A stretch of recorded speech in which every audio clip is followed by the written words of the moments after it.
नमस्कार साथियों, स्वागत है आपका आपके चैनल मोक्ष ज्ञान में। साथियों, आज हम बेहद ही रोमांचक कहानी लेकर आए हैं, इसीलिए आपसे विनती है कि इस वीडियो को जरूर लाइक करना और चैनल को भी सब्सक्राइब कर लेना। और हाँ, हमें कमेंट करके ये भी बताना कि आप इस वीडियो को कहाँ से देख रहे हैं और आप किस तरह की वीडियो देखना चाहते हो। हमें कमेंट करके जरूर बताना, तो हम आपके अनुसार वही वीडियो लेकर आते रहेंगे। तो चलिए बिना देरी किए कहानी को शुरू करते हैं। बहुत समय पहले की बात है, एक ऐसा राज्य था जिसका नाम था चंद्रवन। इस राज्य के राजा थे विक्रमजीत, जो अपनी प्रजा के प्रति अत्यधिक दयालु और न्यायप्रिय थे। उनके दिल में हर जीव के लिए प्रेम और सम्मान था। वे सिर्फ राजा नहीं, बल्कि एक सच्चे मार्गदर्शक और रक्षक थे। चंद्रवन की हरी भरी भूमि, शांत नदियां और ऊंचे पहाड़ उसकी सुंदरता में चार चांद लगाते थे। पर इन सब के बीच राजा विक्रमजीत के मन में एक अजीब सी उदासी थी। उनका जीवन बहुत ही अकेला और नीरस था। एक दिन राजा ने अपने मन की शांति के लिए अपने महल के सुख साधनों को छोड़कर घने जंगलों की ओर जाने का फैसला किया। उन्होंने कुछ सैनिकों को साथ लिया, पर जैसे जैसे वे जंगल के और भीतर जाते गए, उन्हें महसूस हुआ कि यह यात्रा उन्हें अकेले ही करनी चाहिए। उन्होंने अपने सैनिकों को वापस भेज दिया और खुद एक घोड़े पर सवार होकर आगे बढ़ चले। जंगल और भी घना होता जा रहा था। पेड़ों की ऊंची ऊंची शाखाएं आपस में मिल रही थीं और सूरज की किरणें मुश्किल से जमीन तक पहुंच पा रही थीं। यहाँ की हवा में एक अनोखी गंध थी जो ताजगी और रहस्य दोनों से भरी थी। राजा विक्रमजीत को यह माहौल बहुत पसंद आया। वे अपने घोड़े पर धीरे धीरे आगे बढ़ रहे थे जब अचानक उनके सामने एक बड़ी नदी आई। नदी के किनारे एक सुंदर चमकीला फूल खिल रहा था, जो उन्होंने पहले कभी नहीं देखा था। यह फूल ऐसा लग रहा था मानो उसमें हजारों तारों की रोशनी समाई हुई हो। राजा उस फूल की सुंदरता से मंत्रमुग्ध हो गए और अपने घोड़े से उतर गए। जैसे ही उन्होंने फूल को छूने के लिए हाथ बढ़ाया, एक अजीब सी हवा का झोंका आया और फूल की पंखुड़ियां हवा में बिखर गईं। उसी क्षण एक मीठी और हल्की सी हंसी की आवाज उनके कानों में पड़ी। राजा ने चारों ओर देखा, पर उन्हें कोई दिखाई नहीं दिया। वे हैरान थे। तभी एक और हंसी की आवाज आई, सारे, और इस बार वह उनके ठीक ऊपर से आ रही थी। राजा ने अपनी नजर ऊपर उठाई और जो कुछ उन्होंने देखा वह उनकी कल्पना से परे था। पेड़ों की डालियों के बीच एक उड़न परी बैठी हुई थी। उसके पंख इंद्रधनुषी रंग के थे और वे रोशनी की तरह चमक रहे थे। उसके बाल हवा में लहरा रहे थे और उसकी आंखें रात के आकाश की तरह गहरी और रहस्यमयी थीं। राजा ने उसे कभी भी अपनी प्रजा या अन्य राज्यों में नहीं देखा था। उड़न परी ने राजा को देखा और मुस्कुराई। आप कौन हैं राजन, और इस घने जंगल में अकेले क्यों भटक रहे हैं? राजा विक्रमजीत ने पहली बार एक उड़न परी को देखा था और वह उसकी सुंदरता और रहस्यमयी आभा से बहुत प्रभावित थे। मैं चंद्रवन का राजा विक्रमजीत हूँ। मैं अपने मन की शांति की तलाश में यहाँ आया हूँ। पर आप कौन हैं और आप इस तरह हवा में कैसे उड़ सकती हैं? परी की हंसी और भी मधुर हो गई। मैं इस जंगल की आत्मा हूं। मेरा नाम इशिरा है। इशिरा ने राजा से बात करते हुए अपने पंखों को फैलाया और धीरे धीरे नीचे उतरने लगी। उसके पंखों से एक हल्की सी रोशनी निकल रही थी, जिससे आसपास का वातावरण और भी जादुई लगने लगा। इशिरा और विक्रमजीत के बीच घंटों तक बातचीत होती रही। इशिरा ने राजा को जंगल के अनजाने रहस्यों के बारे में बताया, उन जादुई पौधों और जीवों के बारे में जो केवल इसी जंगल में पाए जाते थे। राजा ने इशिरा को अपने राज्य और अपने अकेलेपन के बारे में बताया। दोनों के बीच एक गहरा संबंध बनता जा रहा था, जो सिर्फ दोस्ती से कहीं ज्यादा था। राजा विक्रमजीत को पहली बार ऐसा महसूस हुआ कि उनका जीवन अब अकेला नहीं रहा। इशिरा के साथ बिताया गया समय उनके मन की उदासी को दूर कर रहा था। लेकिन इशिरा के चेहरे पर एक अजीब सी उदासी भी थी। जब भी राजा उससे उसके अतीत के बारे में पूछते, वह चुप हो जाती थी और अपनी आंखों में एक गहरी पीड़ा छिपा लेती थी। राजा समझ गए कि वह कुछ रहस्य छिपा रही है, पर वे उसे परेशान नहीं करना चाहते थे। एक दिन जब वे नदी के किनारे बैठे थे, राजा ने इशिरा से पूछा, इशिरा, तुम इतनी रहस्यमयी क्यों हो और तुम्हारी आंखों में यह उदासी क्यों है? क्या तुम्हें कोई परेशानी है? इशिरा ने राजा की तरफ देखा और एक गहरी सांस ली। विक्रमजीत, हर परी के जीवन में एक रहस्य होता है। मेरा रहस्य भी कुछ ऐसा है जिसे मैं किसी को नहीं बता सकती, पर इतना जान लो कि मैं हमेशा इस जंगल में नहीं रह सकती। इशिरा की बात सुनकर राजा का दिल सहम गया। क्या मतलब? तुम मुझे छोड़कर चली जाओगी? इशिरा ने अपने सिर को झुकाया। यह नियति है विक्रमजीत, पर मैं वादा करती हूं कि जब तक मैं यहां हूं मैं तुम्हारे साथ रहूंगी। राजा विक्रमजीत के मन में एक डर समा गया। वे इशिरा को खोना नहीं चाहते थे। उन्होंने सोचा कि वे कुछ भी कर सकते हैं उसे अपने पास रखने के लिए, पर वे यह भी जानते थे कि इशिरा को बांधकर नहीं रखा जा सकता। जैसे जैसे दिन बीतते गए, राजा विक्रमजीत और इशिरा का प्रेम और भी गहरा होता गया। वे हर शाम नदी के किनारे मिलते थे और उनकी बातें तारों भरी रातों तक चलती रहती थीं। राजा को पहली बार सच्चा प्यार महसूस हुआ और इशिरा को भी एक ऐसा दोस्त मिला जो उसे समझता था। पर उनके प्यार के रास्ते में एक और किरदार का आगमन हुआ, एक साधु जिसका नाम था अग्निमित्र। अग्निमित्र अपनी शक्तियों और ज्ञान के लिए जाने जाते थे। वे वर्षों से इसी जंगल में तपस्या कर रहे थे और उन्हें इस जंगल के हर रहस्य के बारे में पता था। एक दिन राजा विक्रमजीत और इशिरा नदी के किनारे बैठे थे जब अग्निमित्र उनके सामने प्रकट हुए। उनकी लंबी दाढ़ी और शांत आंखें उनकी तपस्या की गवाही दे रही थीं। अग्निमित्र ने राजा को देखा और एक हल्की सी मुस्कान दी।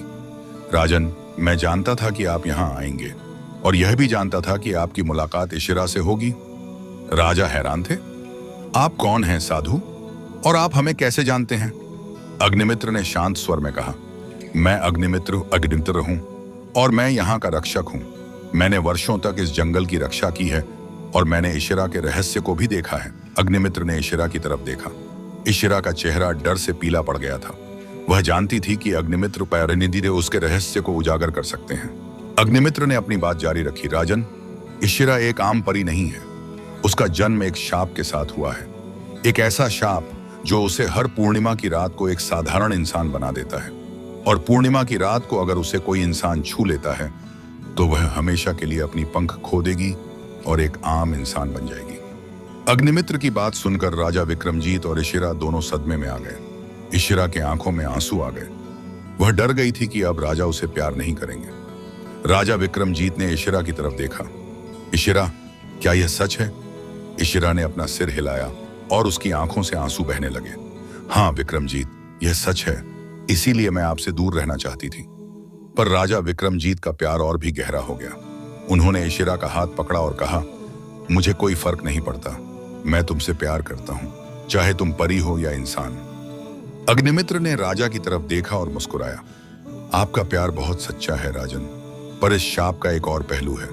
अगर इशिरा एक इंसान बन जाती है तो उसे अपनी जादुई शक्तियां खोनी पड़ेगी, और उसकी जादुई शक्तियों के बिना यह जंगल अपनी सुंदरता और जादुई आभा खो देगा। जंगल के सभी जीव जंतु कमजोर हो जाएंगे। यह सुनकर राजा विक्रमजीत के मन में एक बड़ा संघर्ष शुरू हो गया। क्या वे अपने प्यार को चुने और इशिरा को हमेशा के लिए अपने पास रखें?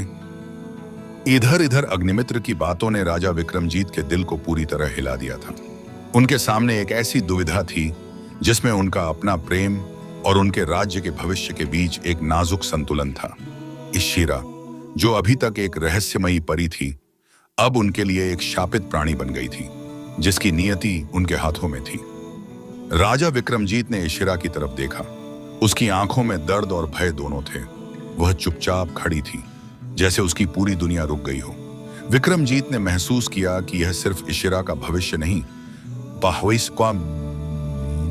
बल्कि पूरे चंद्रवन का भविष्य था।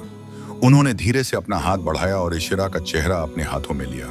इशिरा, तुम डरो मत, मैं तुम्हें अकेला नहीं छोड़ूंगा। हम मिलकर इस समस्या का समाधान निकालेंगे, राजा ने कहा। अग्निमित्र ने राजा की तरफ एक गंभीर दृष्टि डाली।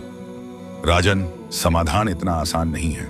यह शाप कई सदियों पुराना है और इसका तोड़ निकालना असंभव है। तुम्हें आज रात एक फैसला लेना होगा। आज पूर्णिमा की रात है। यह सुनकर इशिरा के चेहरे का रंग उड़ गया। नहीं, आज नहीं, उसने फुसफुसाते हुए कहा। राजा विक्रमजीत के मन में एक तूफान सा उठने लगा। उन्होंने कभी नहीं सोचा था कि उनके जीवन में ऐसा भी पल आएगा। उन्होंने अग्निमित्र से पूछा, क्या कोई रास्ता नहीं है साधु? कोई भी रास्ता? अग्निमित्र ने अपनी आंखें बंद की और कुछ पल के लिए शांत हो गए। एक रास्ता है, पापारांत है, पर वह बहुत खतरनाक है। इस जंगल के सबसे गहरे हिस्से में एक अमर वृक्ष है। उस वृक्ष का रस हर बीमारी और शाप को खत्म कर सकता है, पर उस वृक्ष तक पहुंचना लगभग असंभव है। उस रास्ते पर कई बाधाएं हैं और उसकी रक्षा एक असुर करता है, चिकिनिशा कहता है, जो अपनी शक्ति के लिए जाना जाता है। अग्निमित्र की बात सुनकर इशिरा ने राजा का हाथ पकड़ लिया। नहीं विक्रमजीत, मैं तुम्हें उस खतरे में नहीं डाल सकती। मैं एक इंसान बन जाऊंगी, पर तुम्हें कुछ नहीं होने दूंगी। पर राजा विक्रमजीत का निर्णय अटल था। उन्होंने अग्निमित्र से कहा, मैं तैयार हूं, मुझे रास्ता बताओ।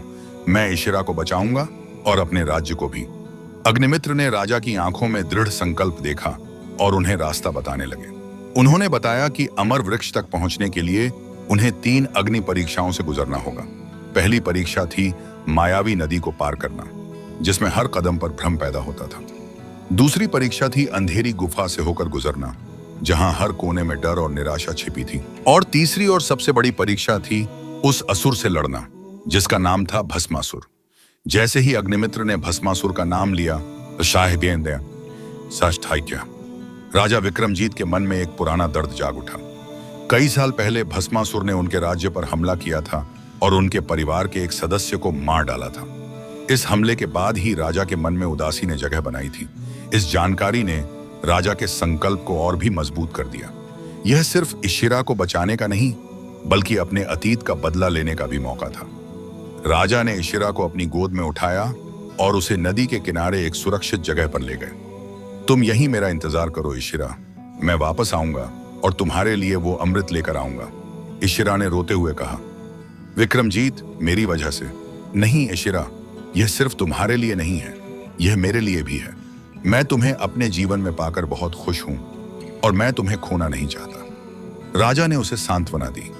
राजा विक्रमजीत ने अपनी तलवार निकाली और अग्निमित्र के दिखाए गए रास्ते पर चल पड़े। उनकी यात्रा शुरू हुई।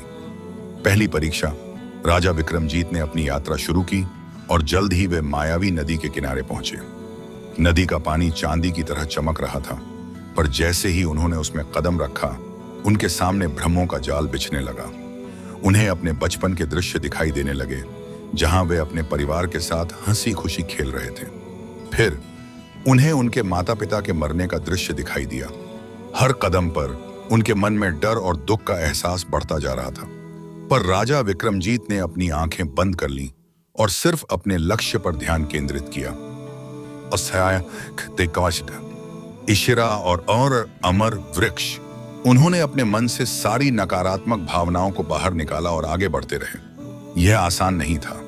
उन्हें ऐसा लगा जैसे उनके शरीर में हजारों सुइयां चुभ रही हों, पर उनके प्यार की शक्ति ने उन्हें आगे बढ़ने की प्रेरणा दी। धीरे धीरे भ्रमों का जाल खत्म होने लगा और वे नदी के दूसरे किनारे पर पहुंच गए। राजा ने राहत की सांस ली और अपने आप को शाबाशी दी, पर उन्हें पता था कि यह सिर्फ शुरुआत थी। दूसरी परीक्षा, नदी पार करने के बाद राजा विक्रमजीत एक गहरी अंधेरी गुफा के सामने पहुंचे। गुफा के भीतर से एक ठंडी और भयावह हवा आ रही थी।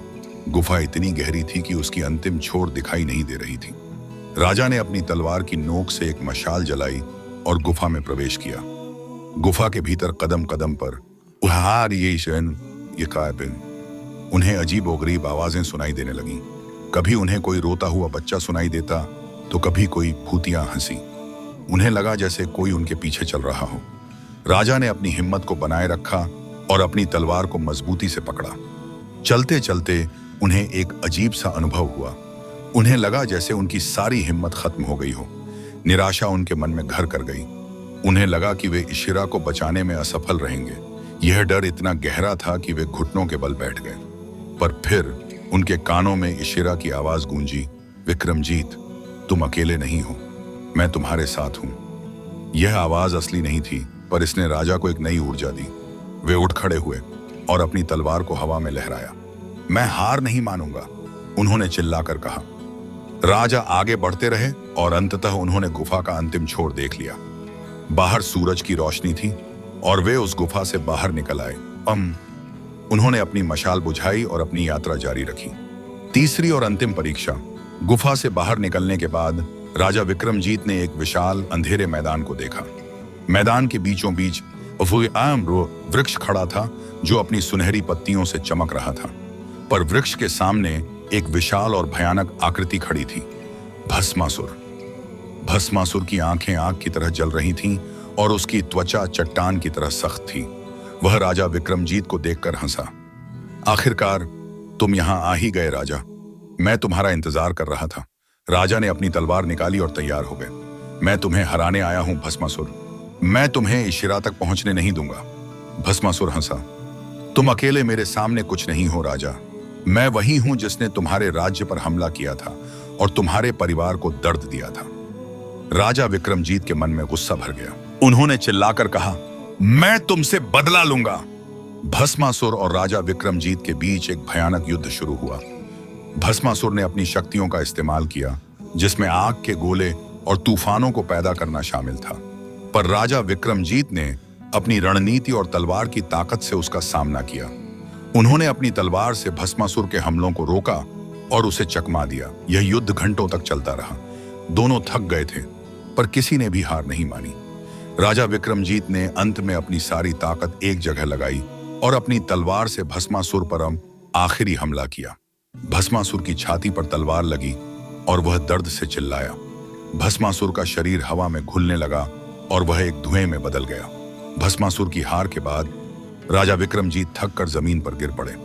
उन्होंने अपनी आंखें बंद की और अपने आप को एक गहरी नींद में जाने दिया।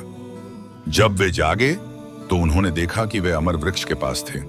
वृक्ष के एक हिस्से से एक सुनहरा रस निकल रहा था। राजा ने एक छोटी सी कटोरी ली और उसमें थोड़ा सा रस जमा किया। उन्होंने रस लिया और इशिरा की तरफ दौड़े।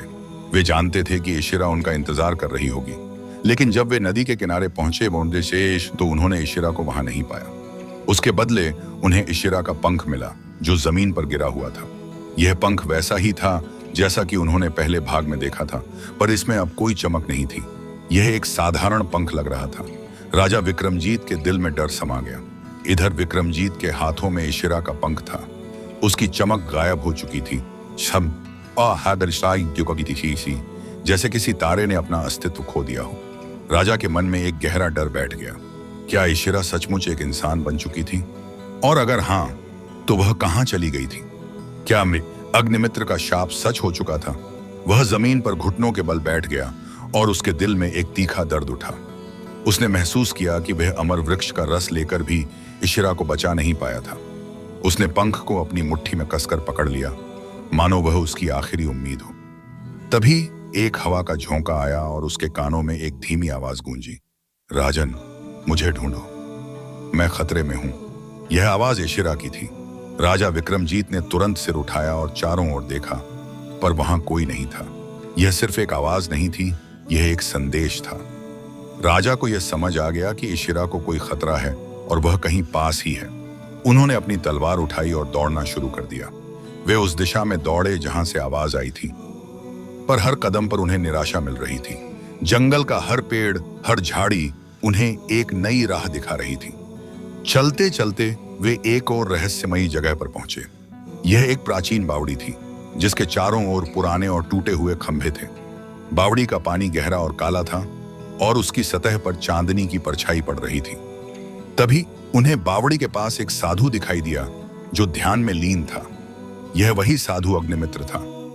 राजा विक्रमजीत ने दौड़कर उसके पास गए और उससे पूछा, अग्निमित्र, इशिरा कहाँ है? मुझे उसकी आवाज सुनाई दी।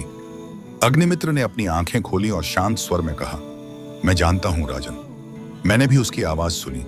इशिरा एक जाल में फंस गई है। कौन सा जाल? किसने फंसाया है उसे? राजा ने अधीर होकर पूछा। अग्निमित्र ने अपनी उंगली से बावड़ी की तरफ इशारा किया। इस बावड़ी के नीचे एक रहस्यमयी दुनिया है, जहां इशिरा का दुश्मन रहता है। उस दुश्मन ने इशिरा को फंसा लिया है। पर कौन है वह? वह कोई और नहीं बल्कि भस्मासुर का भाई है, जिसका नाम है छायासुर। भस्मासुर की तरह वह ताकतवर नहीं है, पर वह धोखेबाज और क्रूर है। उसकी ताकत भ्रम और छायाओं में है। उसने इशिरा को फंसाकर तुम्हारी अमर वृक्ष की शक्ति को छीनने की कोशिश की है। राजा विक्रमजीत के मन में एक नया गुस्सा पैदा हुआ। उन्होंने भस्मासुर को हरा दिया था, पर अब उसका भाई सामने था। यह एक नया युद्ध था, चाचा को कहने, जो सिर्फ शारीरिक ताकत का नहीं बल्कि मानसिक और भावनात्मक लड़ाई का भी था। अग्निमित्र ने राजा को चेतावनी दी, राजन, छायासुर के पास बहुत सी शक्तियां हैं। वह तुम्हारे मन में डर और शक पैदा कर सकता है। तुम्हें अपनी हिम्मत और अपने प्यार पर भरोसा करना होगा। राजा विक्रमजीत ने बिना किसी झिझक के बावड़ी में कूदने का फैसला किया। मैं तैयार हूं अग्निमित्र, मुझे रास्ता बताओ। अग्निमित्र ने एक मंत्र पढ़ा और बावड़ी का काला पानी एक सुनहरी रोशनी में बदल गया। पानी की सतह पर एक सीढ़ी दिखाई देने लगी जो नीचे की ओर जा रही थी। राजा विक्रमजीत ने उस सुनहरी सीढ़ी पर कदम रखा और नीचे उतरने लगे। जैसे ही वे नीचे पहुंचे, उनके सामने एक और दुनिया खुल गई। यह एक काली दुनिया थी जिसमें हवा में सिर्फ निराशा और दुख की गंध थी। यहाँ हर चीज धुंधली और छायादार थी। इस काली दुनिया के बीचों बीच एक काली सिंहासन पर छायासुर बैठा हुआ था। वह एक विशाल और भयानक आकृति नहीं था, बल्कि एक पतला, लंबा और धुंधला सा आदमी था जिसकी आंखों में सिर्फ नफरत थी। उसने राजा को देखा और एक भयानक हंसी हंसा। आओ राजा विक्रमजीत, मैं जानता था कि तुम आओगे। तुम मेरे भाई को हरा सकते हो, पर मुझे नहीं। राजा ने अपनी तलवार निकाली। छायासुर, मुझे इशिरा चाहिए, उसे छोड़ दो। छायासुर ने अपनी उंगलियों को हिलाया और उसके चारों ओर धुएं की दीवारें खड़ी हो गईं। तुम उसे चाहते हो, पहले मुझसे लड़ो, पर मैं तुमसे शारीरिक युद्ध नहीं करूंगा, मैं तुम्हारे दिमाग से लड़ूंगा। जैसे ही उसने यह कहा, राजा विक्रमजीत के सामने एक और दृश्य पैदा हुआ। उन्होंने देखा कि इशिरा एक पिंजरे में बंद है और वह रो रही है। राजा ने दौड़कर उस पिंजरे की तरफ गए, पर जैसे ही वे उसके पास पहुंचे, वह पिंजरा एक धुएं में बदल गया। छायासुर हंसा। यह सब सिर्फ एक भ्रम है राजा, तुम उसे नहीं बचा सकते। तुम हार जाओगे जैसे तुमने हमेशा हारा है। छायासुर की बातों ने राजा के मन में एक नया दर्द पैदा किया। उन्होंने अपने अतीत के सभी दुखों को याद किया। जब उन्होंने अपने परिवार को खो दिया था, उन्हें लगा कि वह फिर से हार रहे हैं। पर फिर उनके मन में इशिरा का चेहरा आया। उन्होंने उसकी आंखों में प्रेम और विश्वास देखा। उस पल राजा ने अपनी हिम्मत वापस पाई। उन्होंने अपनी तलवार हवा में घुमाई और चिल्लाकर कहा, उस आशा देश दिया है। तुम्हारे भ्रम मुझे नहीं रोक सकते छायासुर। मेरा प्यार तुमसे ज्यादा मजबूत है। राजा ने अपनी तलवार से हर भ्रम को काटना शुरू किया। हर बार जब वे एक भ्रम को काटते, तो एक रोशनी की किरण बावड़ी की सतह से बाहर निकलती थी। छायासुर राजा की हिम्मत से हैरान था। वह जानता था कि राजा को सिर्फ शारीरिक ताकत से नहीं हराया जा सकता। छायासुर ने एक और चाल चली। उसने राजा विक्रमजीत के सामने एक और भ्रम पैदा किया। इस बार उसने राजा को दिखाया कि उनके राज्य में एक भयानक युद्ध हो रहा है और उनकी प्रजा खतरे में है। राजा को लगा कि उन्हें तुरंत अपने राज्य वापस जाना चाहिए, पर राजा ने अपनी आंखें बंद कर लीं और उन्होंने महसूस किया कि यह सिर्फ एक भ्रम है। उन्होंने अपनी आंखों को खोला और उन्होंने देखा कि वह अभी भी उसी अंधेरी दुनिया में है। उन्होंने छायासुर की तरफ देखा। तुम्हारी आखिरी चाल छायासुर? छायासुर ने गुस्से में कहा, तुम बहुत बहादुर हो राजा, पर तुम्हारी यह बहादुरी अब खत्म हो जाएगी। छायासुर ने अपनी सारी शक्तियां एक जगह लगाई और राजा विक्रमजीत के सामने एक और भयानक छाया पैदा की। यह छाया एक विशाल अजगर की थी जो राजा को निगलने के लिए तैयार था। राजा विक्रमजीत ने अपनी तलवार को मजबूती से पकड़ा। उन्हें पता था कि यह उनकी आखिरी लड़ाई है। उन्होंने अमर वृक्ष का रस निकाला और उसे अपनी तलवार पर लगाया। जैसे ही रस तलवार से मिला, तलवार में एक सुनहरी चमक आ गई। राजा ने अपनी पूरी ताकत लगाई और उस सुनहरी तलवार से अजगर पर वार किया। जैसे ही तलवार अजगर से लगी,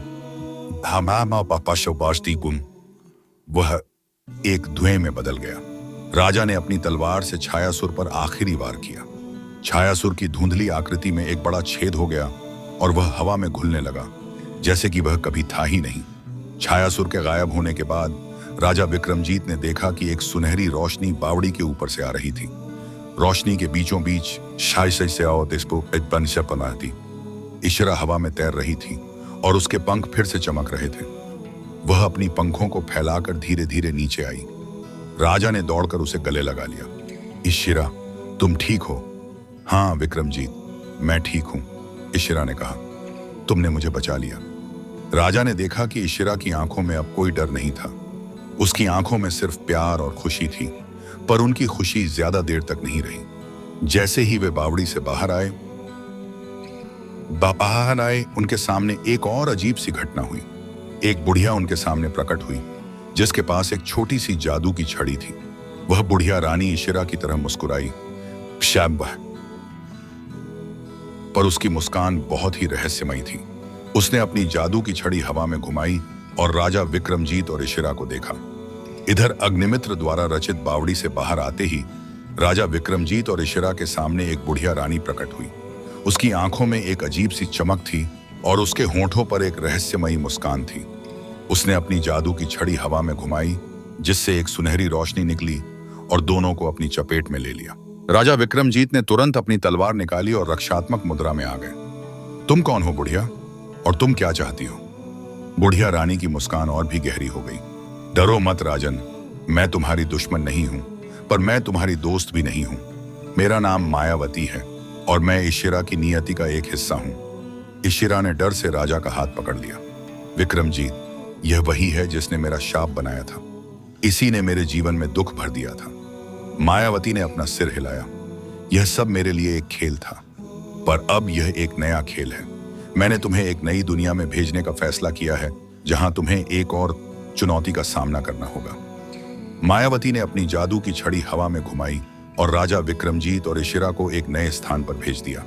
एक पल में वे घने जंगल से एक विशाल रेगिस्तानी और सुनसान जगह पर पहुंच गए। चारों ओर सिर्फ रेत और सूखे पहाड़ थे। इशिरा ने अपने पंख फैलाए और हवा में उड़ने की कोशिश की, पर कुछ नहीं हुआ। उसने महसूस किया कि उसकी शक्तियां खत्म हो चुकी थीं। यह क्या हो रहा है विक्रमजीत? मेरे पंख काम नहीं कर रहे हैं, उसने रोते हुए कहा।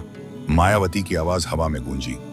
मैंने तुम्हारी सारी जादुई शक्तियां छीन ली हैं इशिरा। इस रेगिस्तान में सिर्फ वही ताकतवर हो सकता है जिसके पास दिल और दिमाग दोनों हों। यहां तुम्हारी पंख किसी काम के नहीं। राजा विक्रमजीत ने इशिरा को अपनी बाहों में लिया और उसे सांत्वना दी।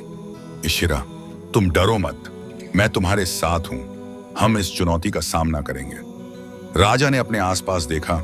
दूर से उन्हें एक महल की तरह दिखने वाली एक इमारत दिखाई दी जो रेत में दबी हुई थी। वे उस महल की तरफ चलने लगे। चलते चलते उन्हें एक और रहस्यमयी आकृति दिखाई दी।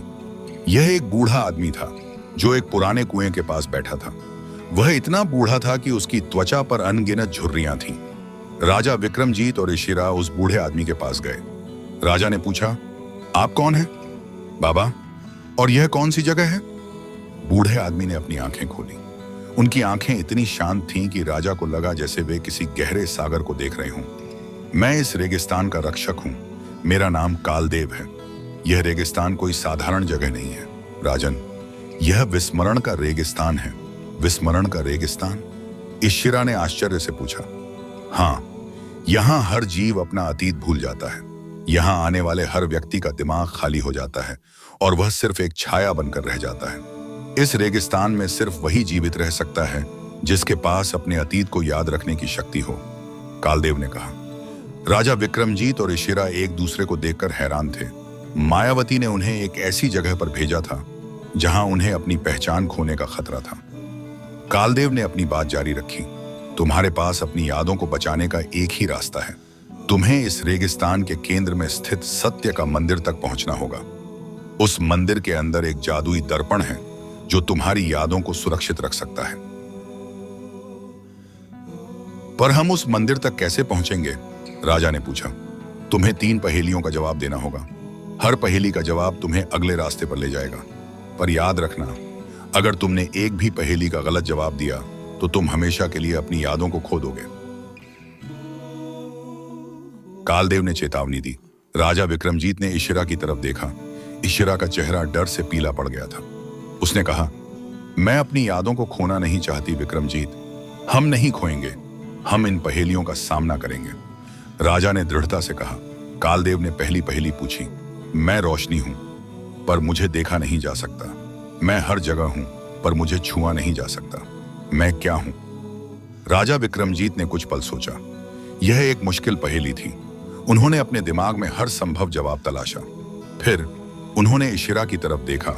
उसकी आंखों में एक उदासी थी। राजा को याद आया कि उन्होंने उसे कैसे पाया था, एक जादुई रोशनी के रूप में। इसका जवाब प्रेम है, राजा ने आत्मविश्वास से कहा। प्रेम को देखा नहीं जा सकता पर वह हर जगह महसूस किया जा सकता है। कालदेव ने मुस्कुराया। सही जवाब राजन। जैसे ही राजा ने सही जवाब दिया, ओए साहब, उनके सामने एक सुनहरी धूल का रास्ता बन गया जो उन्हें अगले पड़ाव तक ले गया। वे उस रास्ते पर चलने लगे। राजा विक्रमजीत को अब महसूस होने लगा था कि यह सब एक खेल था जिसमें उनकी भावनाओं और बुद्धिमत्ता की परीक्षा हो रही थी। दूसरी पहेली के लिए उन्हें एक विशाल पत्थर के पास पहुंचना था। पत्थर पर एक और पहेली लिखी थी, मैं एक नदी हूं पर मेरा पानी नहीं है। मैं एक सड़क हूं पर मुझ पर कोई चलता नहीं। मैं क्या हूं? राजा विक्रमजीत और इशिरा ने इस पहेली के बारे में बहुत सोचा। राजा ने अपने राज्य की नदियों को याद किया। उन्होंने अपनी यात्रा के दौरान जिन सड़कों का इस्तेमाल किया था उन्हें याद किया, पर कुछ भी मेल नहीं खा रहा था। तभी इशिरा ने राजा से कहा, विक्रमजीत, यह पहेली हमारे मन से जुड़ी हुई है। सोचो, तुम्हारे मन में क्या है जो एक नदी की तरह बहता है? राजा विक्रमजीत ने फिर से सोचा। उनके मन में जो सबसे ज्यादा बह रहा था वह उनकी भावनाएं थीं, उनकी उदासी, उनका प्रेम, उनकी खुशी। इसका जवाब यादें हैं, राजा ने कहा। यादें एक नदी की तरह बहती हैं और वे एक सड़क की तरह हमें हमारे अतीत तक ले जाती हैं। कालदेव की आवाज हवा में गूंजी, सही जवाब। जैसे ही राजा ने सही जवाब दिया, पत्थर के नीचे से एक सुरंग खुल गई जो उन्हें अगले पड़ाव तक ले गई। वे सुरंग में चले गए। सुरंग के भीतर उन्हें अपनी पुरानी यादें दिखाई देने लगीं। उनकी अपनी प्रजा के साथ हंसी मजाक, उनके माता पिता के साथ बिताए गए पल और सबसे महत्वपूर्ण, इशिरा के साथ बिताए गए पल। यह सब उनकी आंखों के सामने था। यह सब देखकर इशिरा की आंखों में आंसू आ गए। विक्रमजीत, मैं इन यादों को कभी नहीं खोना चाहती। राजा ने उसका हाथ पकड़ा और कहा, हम नहीं खोएंगे इशिरा, हम इन्हें बचाएंगे। अंत में वे तीसरी और अंतिम पहेली के पास पहुंचे।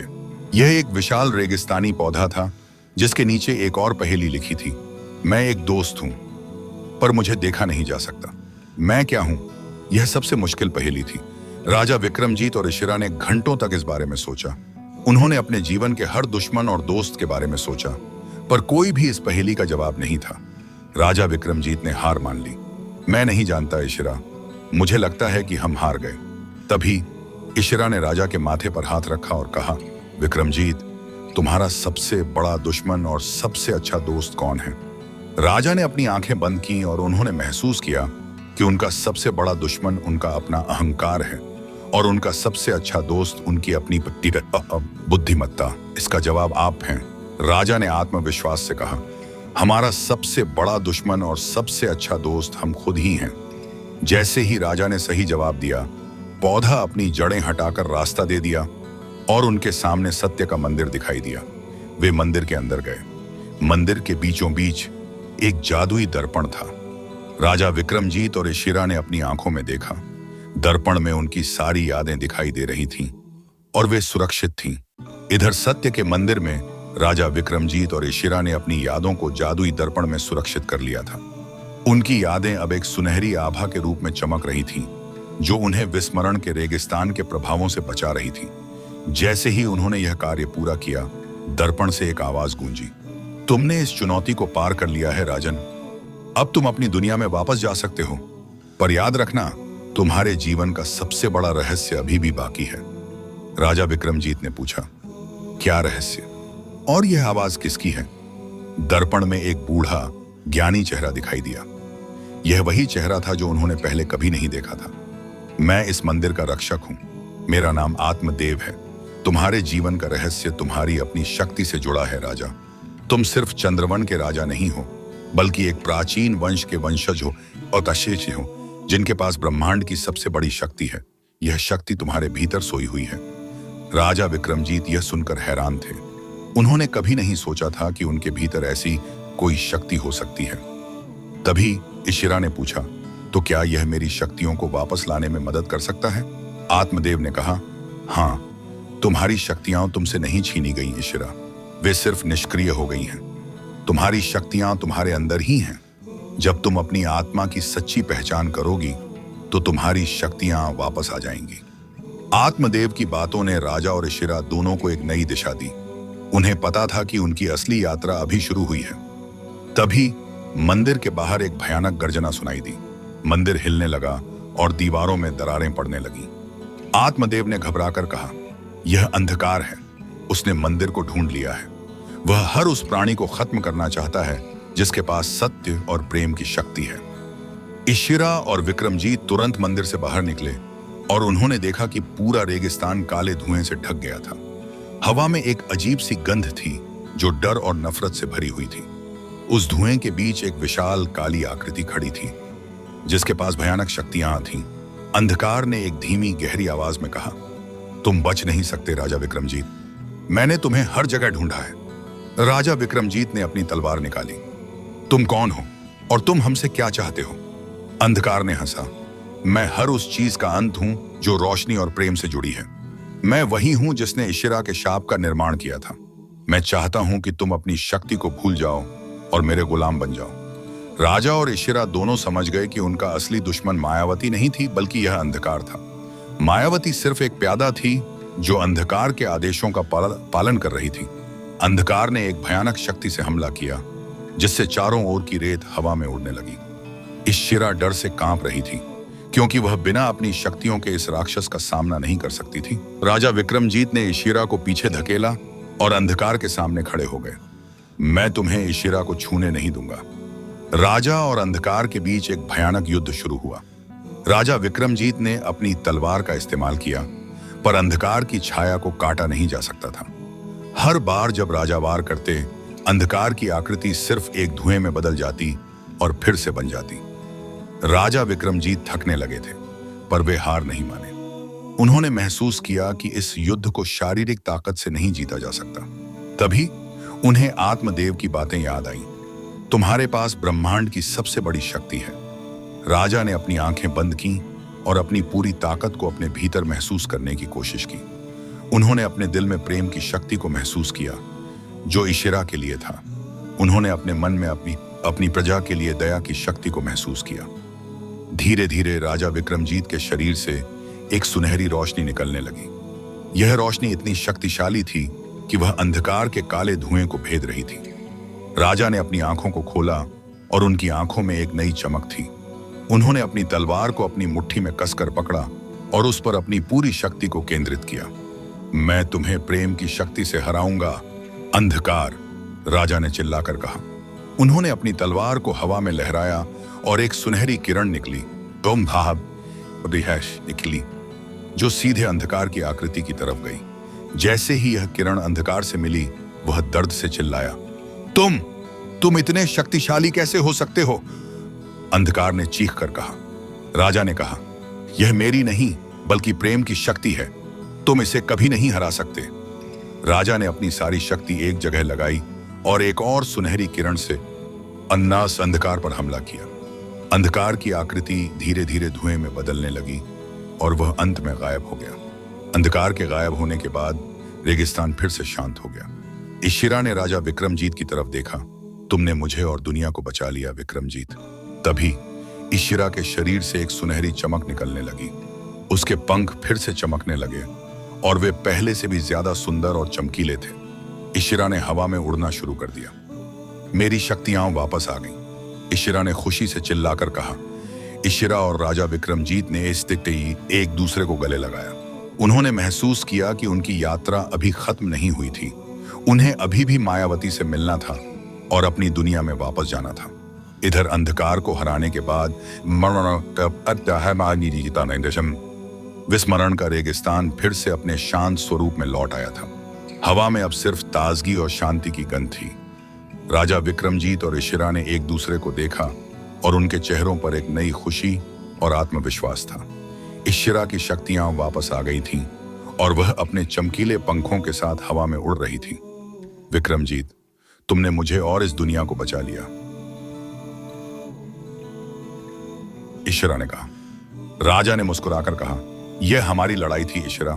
तुमने मेरी हिम्मत बढ़ाई और मुझे अपनी असली शक्ति का एहसास कराया। तभी विस्मरण का रेगिस्तान एक सुनहरी रोशनी से चमकने लगा और उनके सामने एक रास्ता बन गया। यह वही रास्ता था जो उन्हें वापस उनकी दुनिया में ले जा रहा था। पर इससे पहले कि वे उस पर कदम रखते, मायावती फिर से उनके सामने प्रकट हुई। वाह, तुमने अंधकार को हरा दिया, मायावती ने एक रहस्यमयी मुस्कान के साथ कहा। पर तुम्हारी लड़ाई अभी खत्म नहीं हुई है। यह तो सिर्फ शुरुआत थी। राजा विक्रमजीत ने अपनी तलवार निकाली। तुम कौन हो मायावती, और तुम हमसे क्या चाहती हो? मायावती हंसी। मैं कौन हूं? मैं उस प्राचीन भविष्यवाणी का हिस्सा हूं जो कई सदियों पहले लिखी गई थी। मैं तुम्हें इस कहानी का एक ऐसा पहलू बताने आई हूं जिसे जो आज आई बूनी नहीं बू, जिसे तुम नहीं जानते। मायावती ने हवा में अपनी जादू की छड़ी घुमाई और राजा विक्रमजीत के सामने एक दृश्य प्रकट किया। उस दृश्य में एक प्राचीन रानी दिखाई दी जिसका नाम था सूर्या देवी। वह बहुत ही दयालु और शक्तिशाली थी। उसके पास एक ऐसा जादुई मणि था जो किसी भी शक्ति को नियंत्रित कर सकता था। मायावती ने कहा, सूर्या देवी राजा विक्रमजीत के पूर्वजों में से एक थी। वह अपने राज्य सूर्यवन की रक्षा करती थी। एक दिन एक महान योद्धा जिसका नाम था काल भैरव उस मणि को चुराने की कोशिश करता है। काल भैरव अंधकार की शक्ति से भरा हुआ था और वह दुनिया पर राज करना चाहता था। काल भैरव ने सूर्या देवी पर हमला किया और उनसे मणि छीनने की कोशिश की, पर सूर्या देवी ने अपनी शक्तियों का इस्तेमाल करके मणि को 3 हिस्सों में तोड़ दिया। एक हिस्सा तुम्हारे दिल में समा गया, सारा गया राजा विक्रमजीत, और दूसरा हिस्सा इशिरा के पंखों में चला गया। तीसरा हिस्सा अभी भी कहीं छिपा हुआ है। इशिरा और विक्रमजीत यह सुनकर हैरान थे। उन्हें पता चला कि उनकी शक्तियां और उनकी नियति एक दूसरे से जुड़ी हुई थी। मायावती ने अपनी बात जारी रखी। काल भैरव इस मणि को हासिल नहीं कर पाया।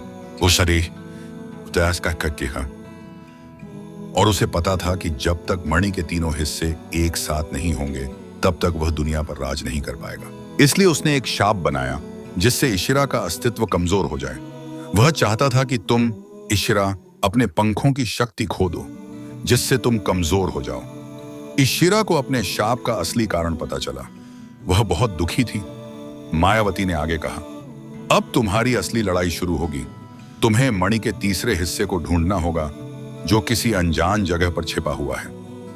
अगर तुम उसे ढूंढ पाते हो तो तुम काल भैरव को हरा सकते हो, पर अगर तुम असफल होते हो तो वह अपनी शक्ति वापस पालेगा और पूरी दुनिया पर अंधकार का राज होगा।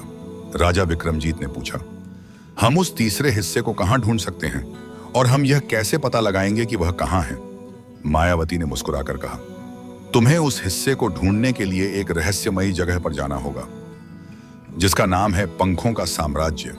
यह एक ऐसा राज्य है जहां हर कोई उड़ सकता है और जहां जादुई शक्तियां हैं। तुम्हें एक नक्शे की मदद मिलेगी जिसे केवल वही पढ़ सकता है जिसके पास सच्चे प्रेम की शक्ति हो। मायावती ने हवा में एक जादुई नक्शा बनाया और उसे राजा विक्रमजीत के हाथों में दिया। नक्शा एक साधारण कागज का टुकड़ा लग रहा था, पर राजा ने जैसे ही उसे छुआ उस पर एक चमकती हुई रेखा दिखाई दी। यह नक्शा तुम्हें तुम्हारी मंजिल तक पहुंचा देगा, पर याद रखना, पंखों के साम्राज्य में तुम्हारा स्वागत नहीं होगा। वहां एक और रानी राज करती है जिसका नाम है अग्निज्वाला। वह बहुत ही शक्तिशाली और क्रूर है और वह तुम्हें वहां देखकर खुश नहीं होगी। मायावती ने इतना कहकर हवा में घुल गई और गायब हो गई। राजा विक्रमजीत और इशिरा ने एक दूसरे को देखा। उनकी यात्रा अभी खत्म नहीं हुई थी। उन्हें एक नए राज्य में जाना था और एक नई रानी का सामना करना था। इशिरा, तुम डरो मत, हम मिलकर इस चुनौती का सामना करेंगे, राजा ने कहा। मुझे पता है विक्रमजीत, मुझे तुम पर पूरा विश्वास है, इशिरा ने कहा। वे दोनों उस सुनहरी रास्ते पर चले गए और अपनी दुनिया में वापस आ गए। पर वे अब अपने महल में नहीं थे। वे एक ऐसे स्थान पर थे जहां चारों ओर पहाड़ थे और हवा में एक अजीब सी ऊर्जा थी। यह पंखों के साम्राज्य का द्वार था। इधर पंखों के साम्राज्य का प्रवेश द्वार एक अद्भुत दृश्य था। ऊंचे ऊंचे पहाड़ बादलों से भी ऊपर थे और हवा में एक ऐसी ऊर्जा थी जो जादुई थी।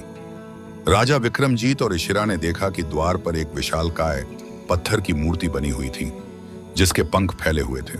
मूर्ति की आंखों से एक सुनहरी रोशनी निकल रही थी और जो द्वार की रक्षा कर रही थी। राजा विक्रमजीत ने उस जादुई नक्शे को देखा जो मायावती ने उन्हें दिया था। नक्शे पर एक चमकती हुई रेखा थी जो मूर्ति की तरफ इशारा कर रही थी।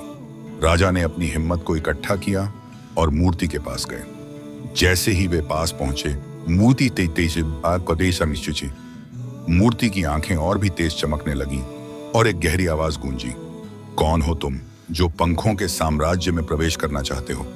यहां सिर्फ वही प्रवेश कर सकता है जिसके पास पंखों की शक्ति हो। इशिरा ने राजा के पास आकर कहा, मैं इस साम्राज्य की एक परी हूं, मेरा नाम इशिरा है। मूर्ति ने इशिरा को देखा। हाँ, मैं तुम्हारी शक्तियों को महसूस कर सकती हूं, पर तुम्हारे साथ यह इंसान कौन है? इंसानों को यहां आने की अनुमति नहीं है। राजा विक्रमजीत ने कहा, मैं चंद्रवन का राजा विक्रमजीत हूं। हम यहाँ एक विशेष मिशन पर हैं। हमें एक खोए हुए मणि का तीसरा हिस्सा ढूंढना है। मूर्ति ने एक गहरी सांस ली। मैं तुम्हें अंदर जाने दे सकती हूं, पर एक शर्त पर। तुम्हें एक परीक्षा पास करनी होगी। तुम्हें साबित करना होगा कि तुम्हारा दिल सच्चा है और तुम्हारा इरादा नेक है।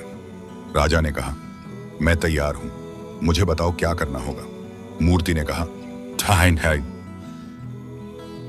तुम्हें एक भ्रम की दुनिया में प्रवेश करना होगा। उस दुनिया में तुम्हें एक ऐसा दृश्य दिखाई देगा जो तुम्हारे सबसे बड़े डर से जुड़ा है। तुम्हें उस डर का सामना करना होगा और उसे हराना होगा। अगर तुम सफल होते हो तो तुम पंखों के साम्राज्य में प्रवेश कर सकते हो। अगर तुम असफल होते हो तो तुम हमेशा के लिए उस भ्रम में कैद हो जाओगे। राजा विक्रमजीत ने बिना किसी झिझक के स्वीकार कर लिया। इशिरा ने उसका हाथ पकड़ा और कहा, मुझे तुम पर विश्वास है विक्रमजीत।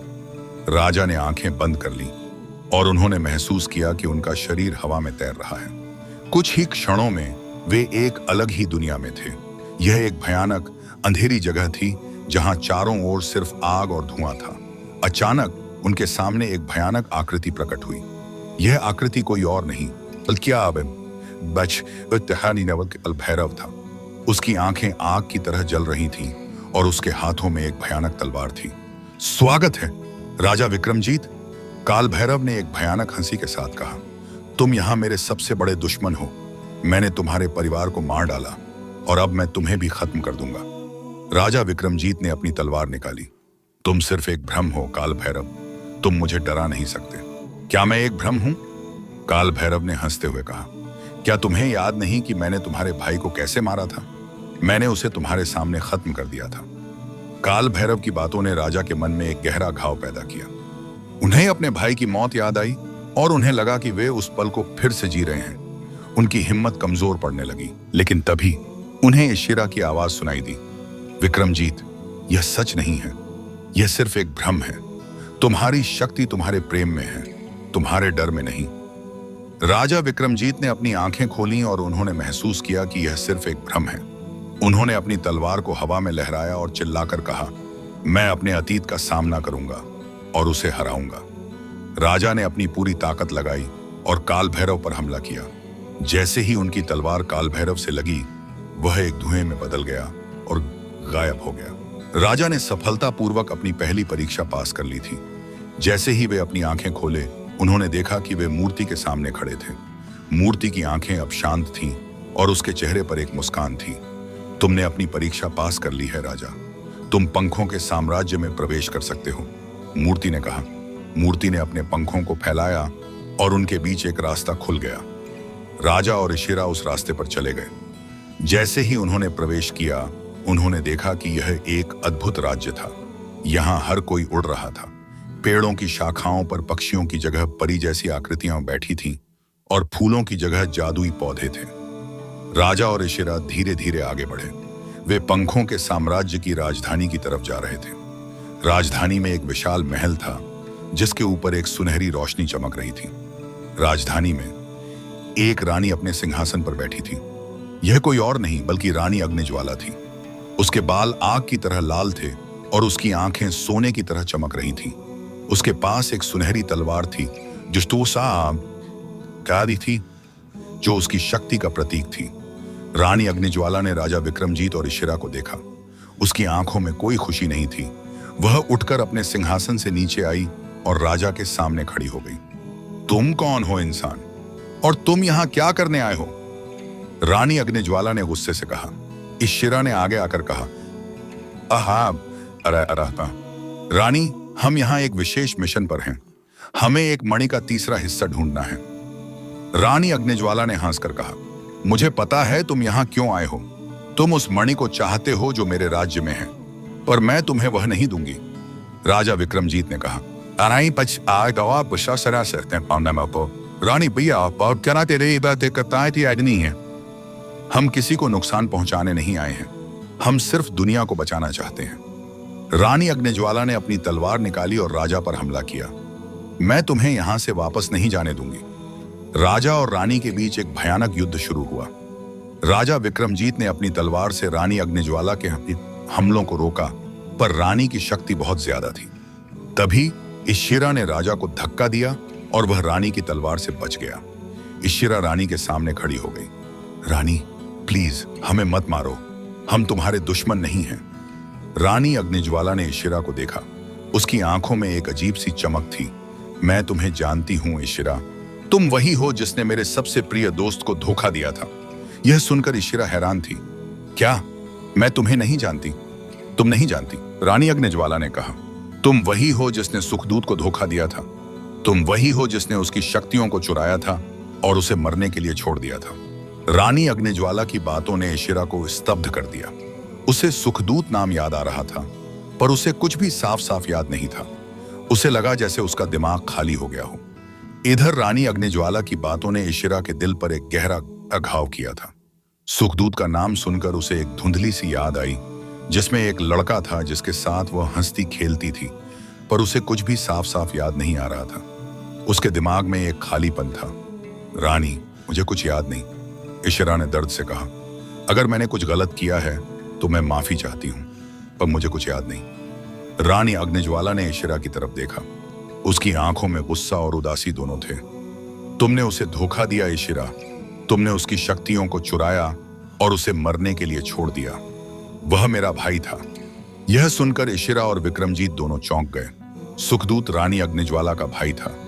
यह जानकर राजा विक्रमजीत ने अपनी तलवार नीचे कर ली। रानी, मुझे लगता है कि कोई गलतफहमी है, राजा ने कहा। इशिरा कभी ऐसा नहीं कर सकती। रानी अग्निज्वाला ने कहा, तुम क्या जानते हो इंसान, तुम उस समय वहां नहीं थे। तभी वहां एक बूढ़ा आदमी प्रकट हुआ। वह बस हवा में उड़ रहा था और उसके बाल बर्फ की तरह सफेद थे। उसके चेहरे पर एक गहरी शांति थी। वह रानी अग्निज्वाला के पास आया और उसे धीरे से छुआ। रानी का गुस्सा शांत होने लगा। बहन,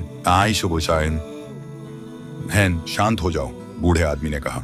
गुस्से से कुछ नहीं मिलेगा। रानी अग्निज्वाला ने अपने भाई को देखा। देवदत्त, तुम यहाँ क्या कर रहे हो? मैं यहाँ सच बताने आया हूँ, देवदत्त ने कहा। सुखदूत मेरा भी भाई था और मैं जानता हूं कि क्या हुआ था। देवदत्त ने राजा विक्रमजीत और इशिरा की तरफ देखा। तुम दोनों को इस कहानी का असली सच जानना चाहिए। देवदत्त ने अपनी शक्तियों का इस्तेमाल करके हवा में एक दृश्य बनाया। उस दृश्य में इशिरा और सुखदूत एक साथ हंस रहे थे। वे बहुत अच्छे दोस्त थे। सुखदूत के पास एक ऐसी जादुई शक्ति थी जो उसे किसी भी जीव के दर्द को महसूस करने की क्षमता देती थी।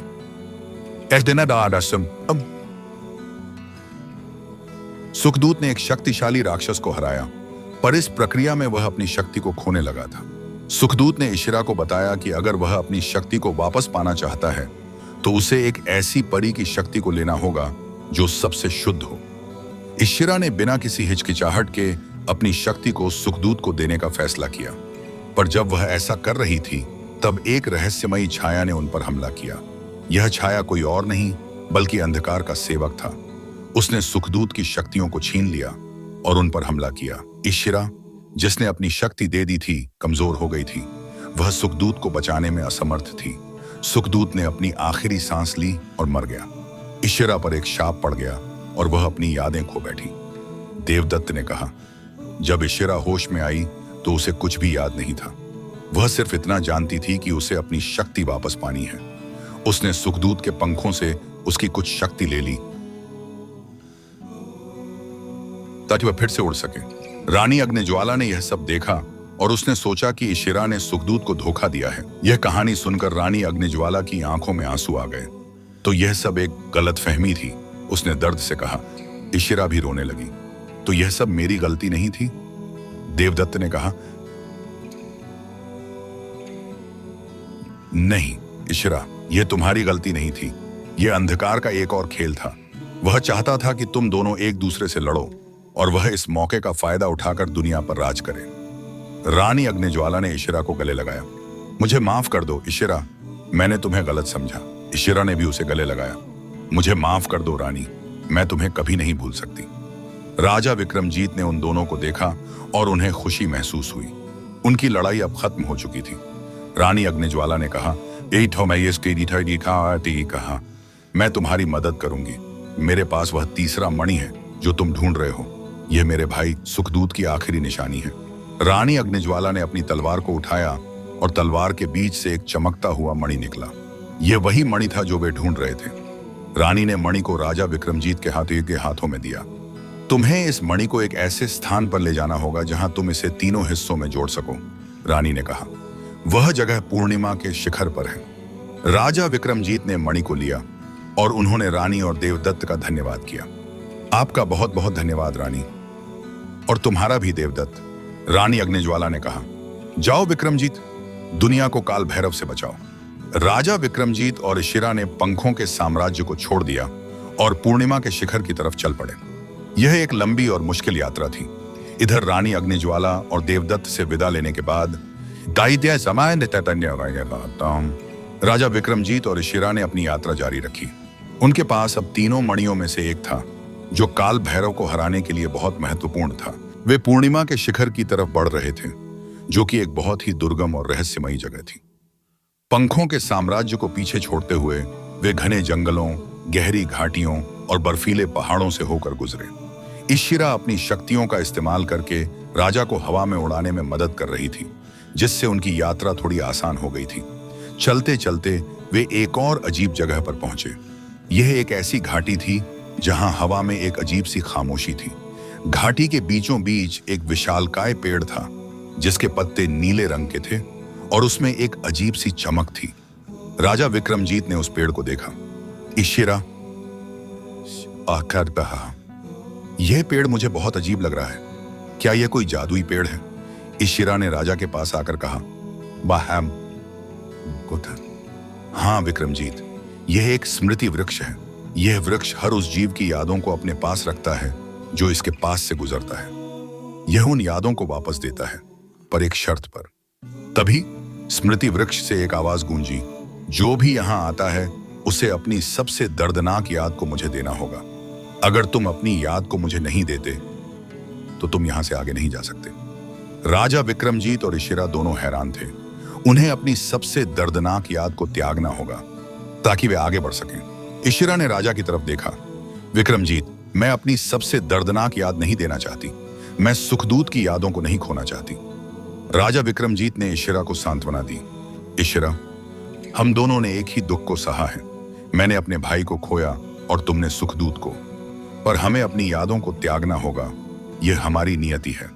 राजा ने स्मृति वृक्ष की तरफ देखा और अपनी सबसे दर्दनाक याद को याद किया। जब उन्होंने अपने भाई को काल भैरव के हाथों खो दिया था। यह याद इतनी दर्दनाक थी कि राजा का दिल सहम गया। उन्होंने अपनी हिम्मत को इकट्ठा किया और कहा, स्मृति वृक्ष, मैं अपनी सबसे दर्दनाक याद तुम्हें देता हूं। जैसे ही उन्होंने यह कहा, उनके दिमाग से एक दर्दनाक याद बाहर निकली और वह एक सुनहरी धूल में बदल गई, जो स्मृति वृक्ष में समा गई। राजा ने महसूस किया कि उनके दिल का एक हिस्सा खाली हो गया था। अब इशिरा की बारी थी। उसने सुखदूत की याद को याद किया और अपनी आंखों में आंसू लिए।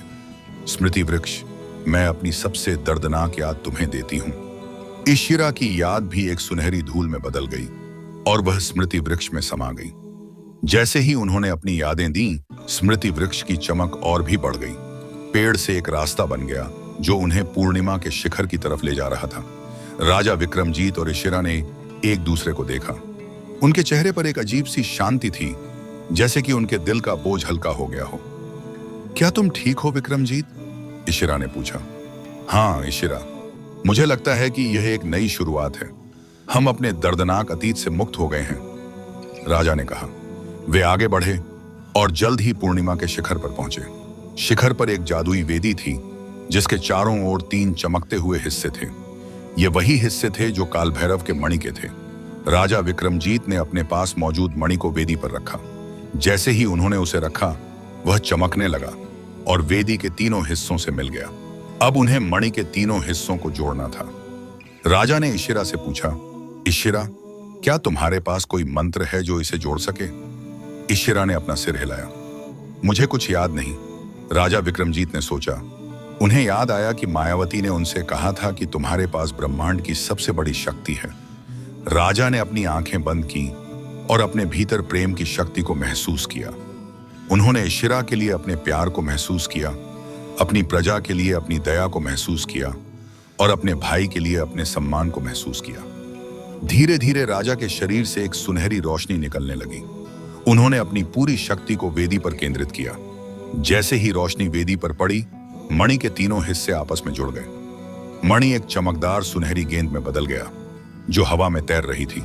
यह मणि इतनी शक्तिशाली थी कि वह पूरे शिखर को रोशन कर रही थी। तभी शिखर पर एक भयानक आकृति प्रकट हुई। यह कोई और नहीं बल्कि काल भैरव था। वह पहले से भी ज्यादा ताकतवर और भयानक लग रहा था। तुमने अपनी शक्ति को वापस पा लिया राजा।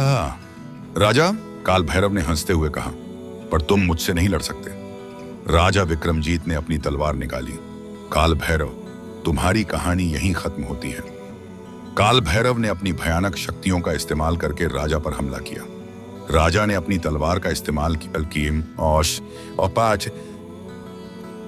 पर काल भैरव की शक्तियां इतनी ज्यादा थीं कि राजा को लगा कि वे हार जाएंगे।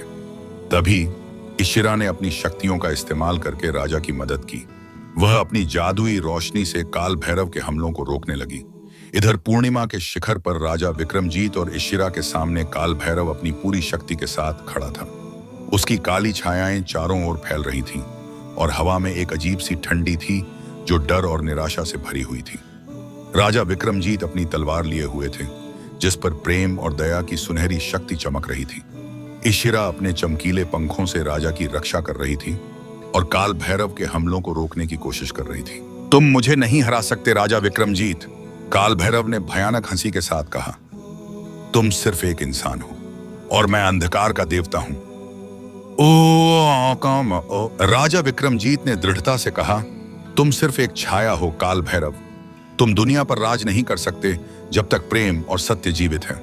राजा ने अपनी तलवार से एक शक्तिशाली वार किया जिससे एक सुनहरी लहर निकली और सीधे काल भैरव की तरफ गई। काल भैरव ने अपनी काली शक्तियों का इस्तेमाल करके उस लहर को रोक दिया, पर वह लहर इतनी शक्तिशाली थी कि काल भैरव को एक कदम पीछे हटना पड़ा। इशिरा ने देखा कि काल भैरव की शक्तियां कमजोर पड़ रही थीं। उसने अपनी जादुई रोशनी से एक और हमला किया, 10 बज रही थी शायद, जिससे काल भैरव को और भी पीछे हटना पड़ा।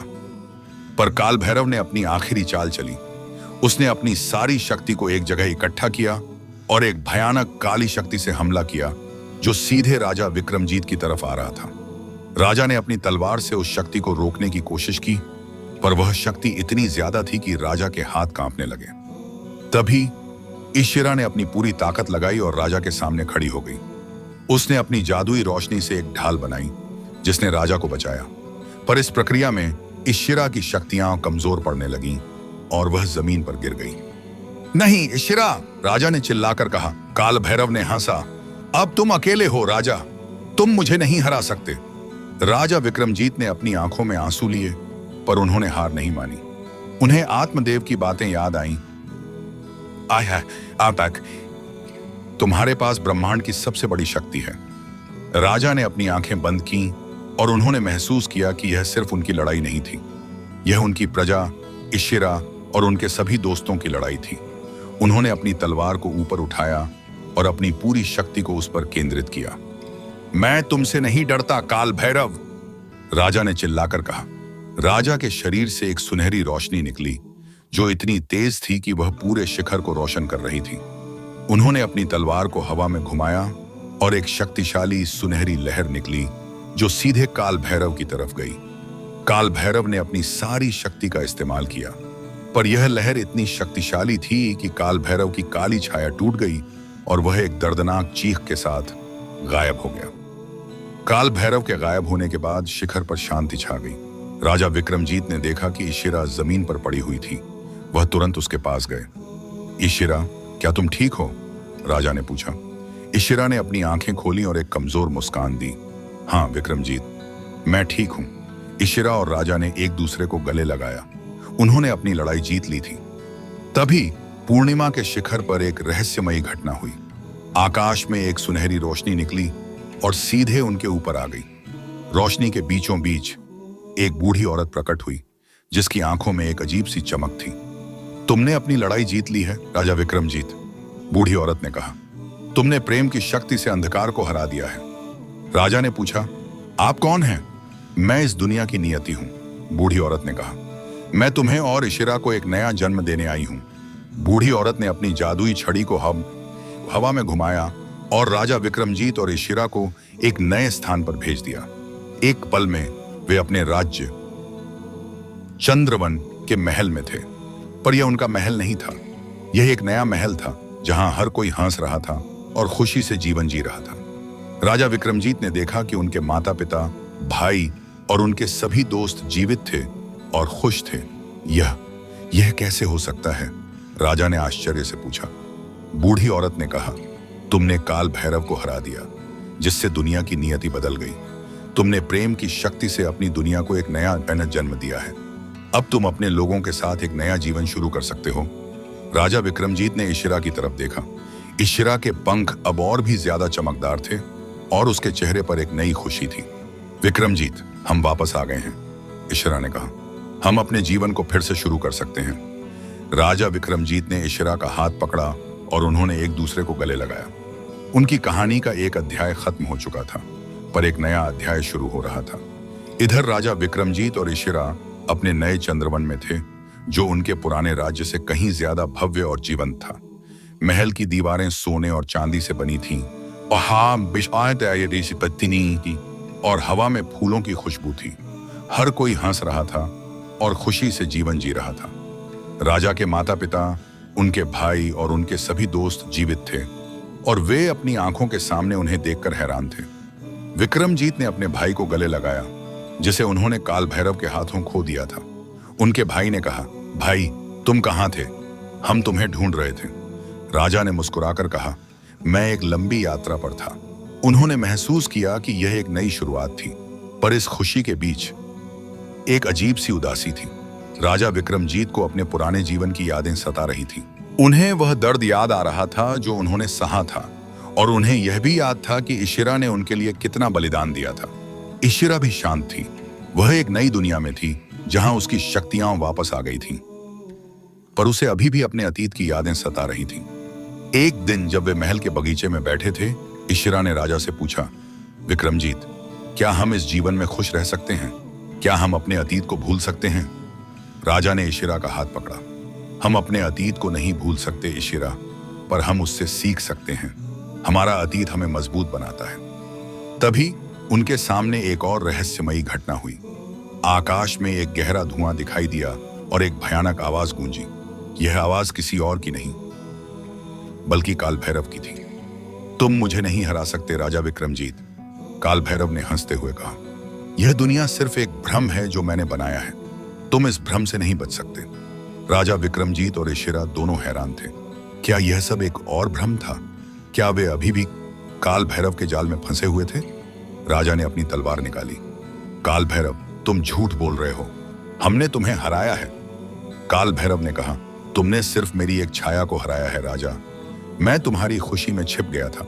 यह सुनकर इशिरा के पंख गायब हो गए और उसकी शक्तियां निष्क्रिय हो गईं। राजा के शरीर से भी सुनहरी चमक गायब हो गई। वे फिर से एक साधारण इंसान बन गए थे। तुम्हारा नया जीवन एक नया शाप है राजा, काल भैरव ने कहा। तुम इस भ्रम में हमेशा के लिए फंसे रहोगे। यह सुनकर राजा विक्रमजीत के मन में एक गहरा दर्द उठा। उन्हें लगा कि उनकी सारी लड़ाई बेकार गई।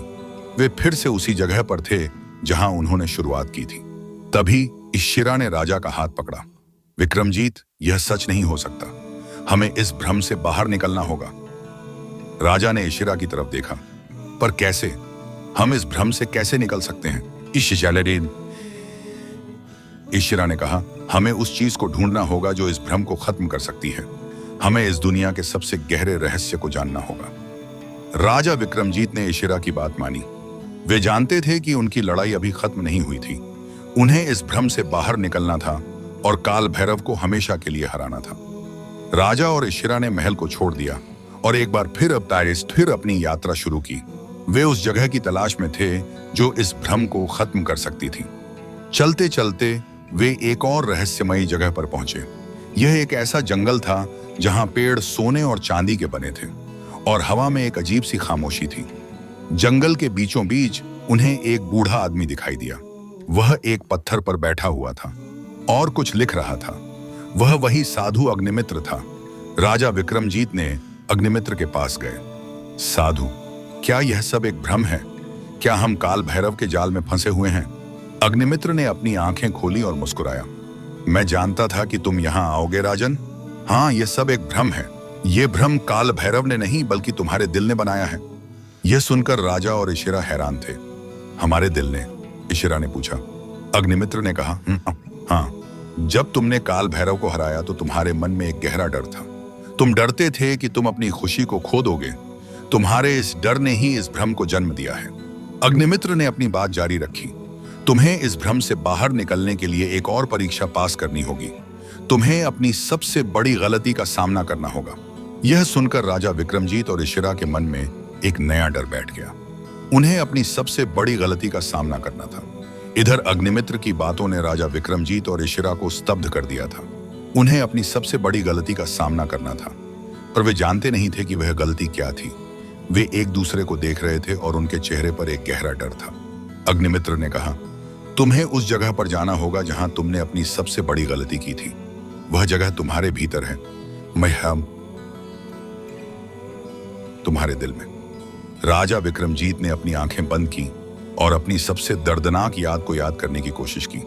उन्हें याद आया कि उन्होंने अपने भाई को काल भैरव के हाथों खो दिया था। उन्हें लगा कि यही उनकी सबसे बड़ी गलती थी। उन्होंने अपने भाई को बचाने की कोशिश की थी पर वे असफल रहे थे।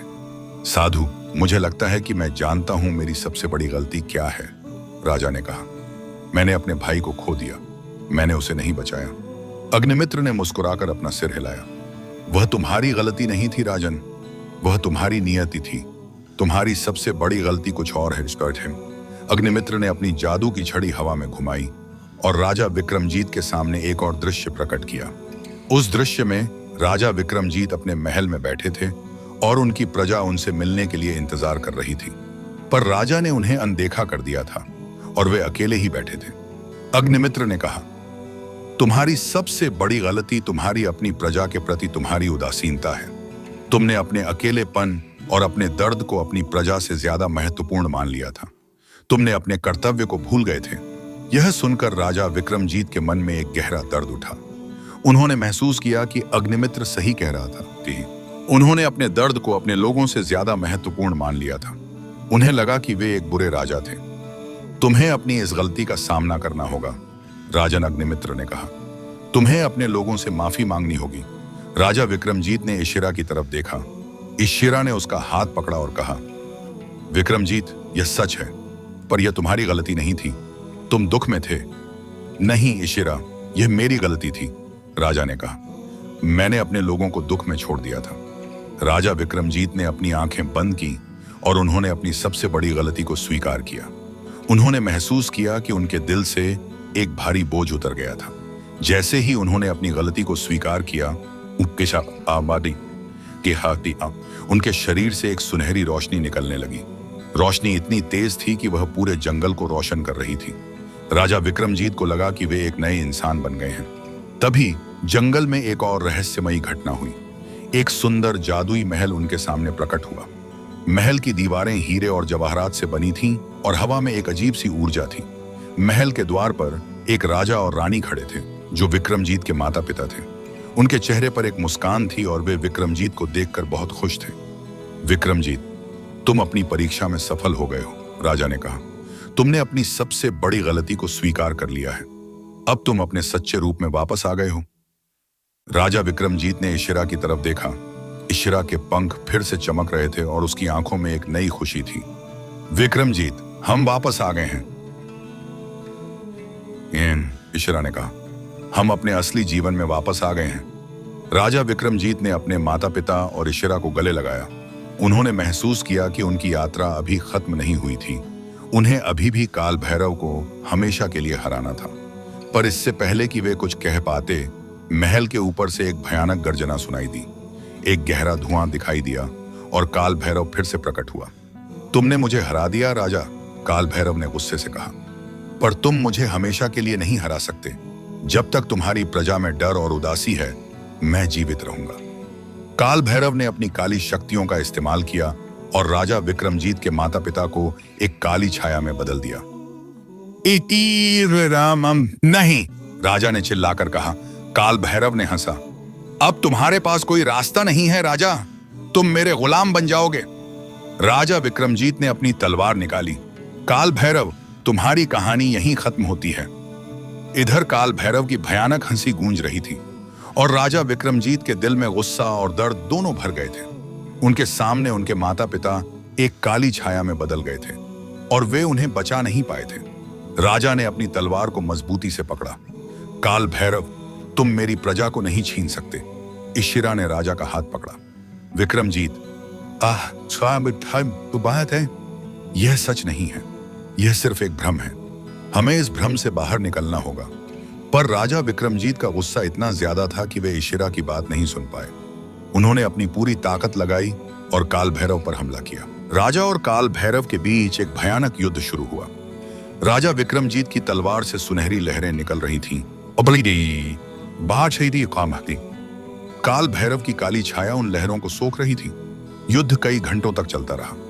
राजा विक्रमजीत थक गए थे, पर वे हार नहीं माने। उन्होंने महसूस किया कि इस युद्ध को शारीरिक ताकत से नहीं जीता जा सकता। तभी अग्निमित्र की आवाज हवा में गूंजी। राजन, तुम्हें बलिदान देना होगा। तुम्हें अपने सबसे प्रिय व्यक्ति का बलिदान देना होगा ताकि तुम इस भ्रम को तोड़ सको। राजा विक्रमजीत ने इशिरा की तरफ देखा। इशिरा की आंखों में एक अजीब सी चमक थी। वह समझ गई कि अग्निमित्र क्या कह रहा था। नहीं इशिरा, राजा ने चिल्लाकर कहा, मैं तुम्हें नहीं खो सकता। विक्रमजीत, यह मेरी नियति है, इशिरा ने कहा। तुम्हें मैं दुनिया को बचाना होगा, यह मेरा बलिदान है। इशिरा ने राजा को गले लगाया और उसने अपनी सारी जादुई शक्ति को राजा को दे दिया। इशिरा का शरीर धीरे धीरे एक सुनहरी धूल में बदलने लगा और वह राजा के शरीर में समा गई। राजा विक्रमजीत के शरीर से एक नई शक्तिशाली रोशनी निकलने लगी। यह रोशनी इतनी तेज थी कि वह पूरे जंगल को रोशन कर रही थी। राजा विक्रमजीत ने अपनी आंखों को खोला और उनकी आंखों में एक नई शक्ति थी। तुमने अपनी शक्ति को खो दिया राजा, काल भैरव ने हंसते हुए कहा। नहीं काल भैरव, राजा ने कहा, मैंने अपनी शक्ति को नहीं खोया, मैंने उसे पाया है। यह मेरी और इशिरा की शक्ति है। राजा ने अपनी तलवार को हवा में घुमाया और एक शक्तिशाली सुनहरी लहर निकली जो सीधे काल भैरव की तरफ गई। काल भैरव ने अपनी काली शक्तियों का इस्तेमाल किया, पर वह लहर इतनी शक्तिशाली थी कि काल भैरव की काली छाया टूट गई और वह एक दर्दनाक चीख के साथ हमेशा के लिए गायब हो गया। काल भैरव के गायब होने के बाद राजा विक्रमजीत ने देखा कि वे अपने असली महल में थे और उनके माता पिता जीवित थे। राजा ने अपने माता पिता को गले लगाया, वो कहा कि पर उनके चेहरे पर खुशी नहीं थी। इशिरा उनके साथ नहीं थी।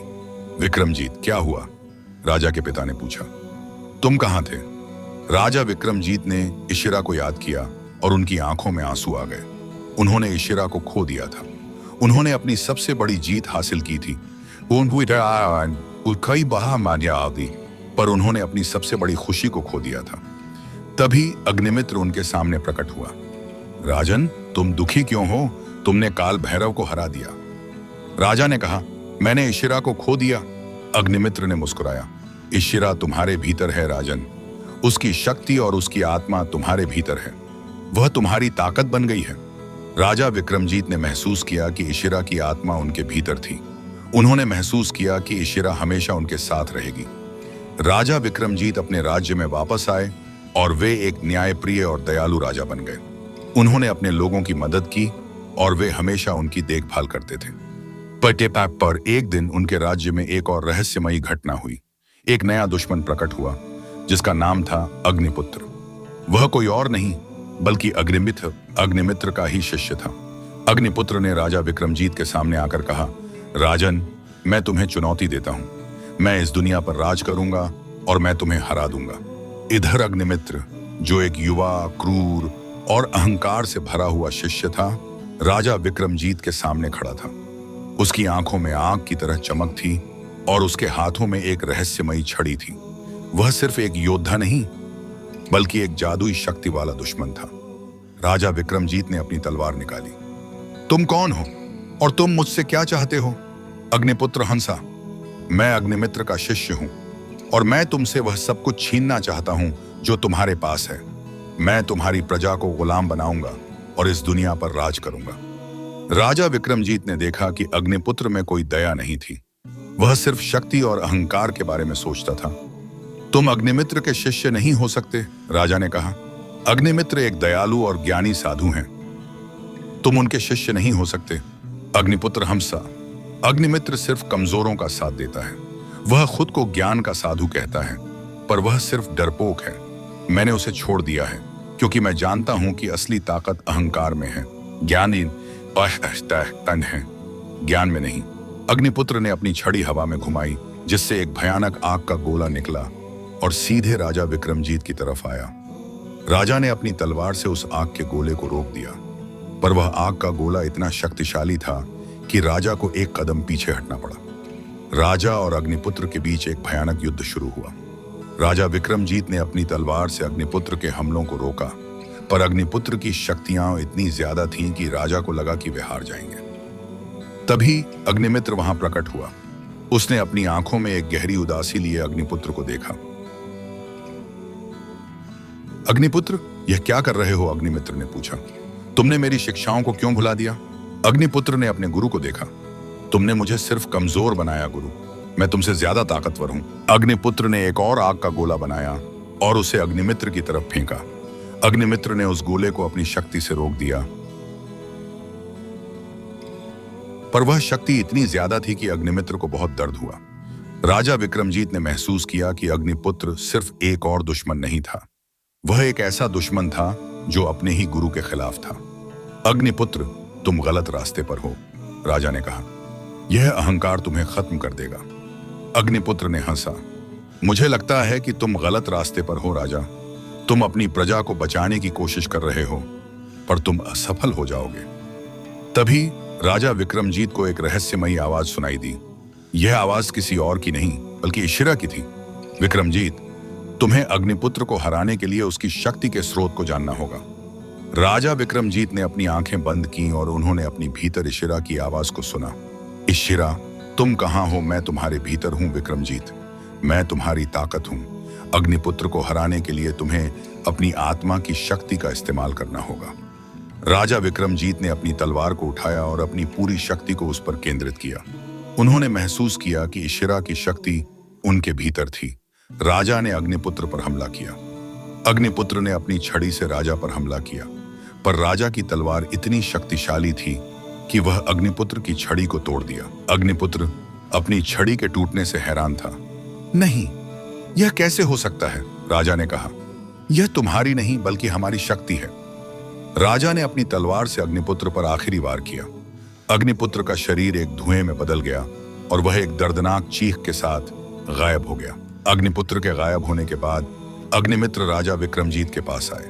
तुमने उसे हरा दिया राजन, राजा विक्रमजीत ने पूछा। वह कौन था और वह क्यों इतना शक्तिशाली था? अग्निमित्र ने कहा। वह मेरा शिष्य था, पर वह ज्ञान के मार्ग से भटक गया था। उसने अहंकार की शक्ति को अपनाया जो उसे बहुत ताकतवर बनाती थी, पर वह यह नहीं जानता था कि अहंकार की शक्ति हमेशा कमजोर होती है क्योंकि वह सिर्फ दूसरों को नुकसान पहुंचाती है। राजा विक्रमजीत ने अग्निमित्र का धन्यवाद किया। आपका बहुत बहुत धन्यवाद साधु, आपने मेरी बहुत मदद की। अग्निमित्र ने मुस्कुराया। यह मेरी नहीं बल्कि तुम्हारी शक्ति है। तुमने प्रेम और दया की शक्ति से अहंकार को हरा दिया है। राजा विक्रमजीत अपने राज्य में वापस आए। वे एक न्यायप्रिय और दयालु राजा बन गए। उन्होंने अपने लोगों की देखभाल की और वे हमेशा उनके साथ थे। पर एक दिन उनके राज्य में एक और रहस्यमयी घटना हुई। आकाश में एक गहरा धुआं दिखाई दिया और एक भयानक आवाज गूंजी। तुमने अग्निपुत्र को हरा दिया राजा, पर तुम मुझे नहीं हरा सकते। मैं दुनिया का सबसे बड़ा योद्धा हूं। राजा विक्रमजीत ने देखा कि एक नया दुश्मन प्रकट हुआ था जो बहुत ही शक्तिशाली और भयानक था। वह कोई और नहीं बल्कि सत्यनाशिनी थी। इधर अग्निपुत्र की हार के बाद चंद्रवन में कुछ दिनों के लिए शांति और खुशी का माहौल था। राजा विक्रमजीत ने अपने राज्य की प्रजा की देखभाल की और वे अपनी एक दयालु और न्यायप्रिय राजा बन गए थे। पर वे जानते थे कि उनकी लड़ाई अभी खत्म नहीं हुई थी। उन्हें एक और शक्तिशाली दुश्मन का सामना करना था, जिसका नाम था सत्यनाशिनी। सत्यनाशिनी के बारे में कुछ भी ज्ञात नहीं था। कोई नहीं जानता था कि वह कौन थी, कहां से आई थी और उसकी शक्तियां क्या थीं। उसकी पहचान एक गहरा रहस्य थी। एक रात जब राजा विक्रमजीत अपने महल में सो रहे थे, तब उन्हें एक भयानक सपना आया। उन्होंने देखा कि उनकी प्रजा एक काली छाया में बदल रही थी और उनकी खुशी गायब हो गई थी। राजा डर से जाग गए और उन्होंने देखा कि यह सिर्फ एक सपना नहीं था। महल के बाहर एक गहरा धुआं दिखाई दिया और एक भयानक आवाज गूंजी। मैं आ गई हूं राजा विक्रमजीत, आवाज ने कहा। मैं तुम्हें तुम्हारी सबसे बड़ी ताकत से हराऊंगी। राजा विक्रमजीत ने अपनी तलवार निकाली और बाहर गए। महल के बाहर एक काली आकृति खड़ी थी, जिसकी आंखें अंधेरे में चमक रही थीं। यह कोई और नहीं बल्कि सत्यनाशिनी थी। सत्यनाशिनी ने राजा को देखा और हंसी। तुम अपनी तलवार से मुझे नहीं हरा सकते राजा। मैं तुम्हारी सबसे बड़ी ताकत को खत्म कर दूंगी। राजा विक्रमजीत ने पूछा, मेरी सबसे बड़ी ताकत क्या है? सत्यनाशिनी ने कहा, तुम्हारी सबसे बड़ी ताकत तुम्हारी प्रजा का प्रेम है।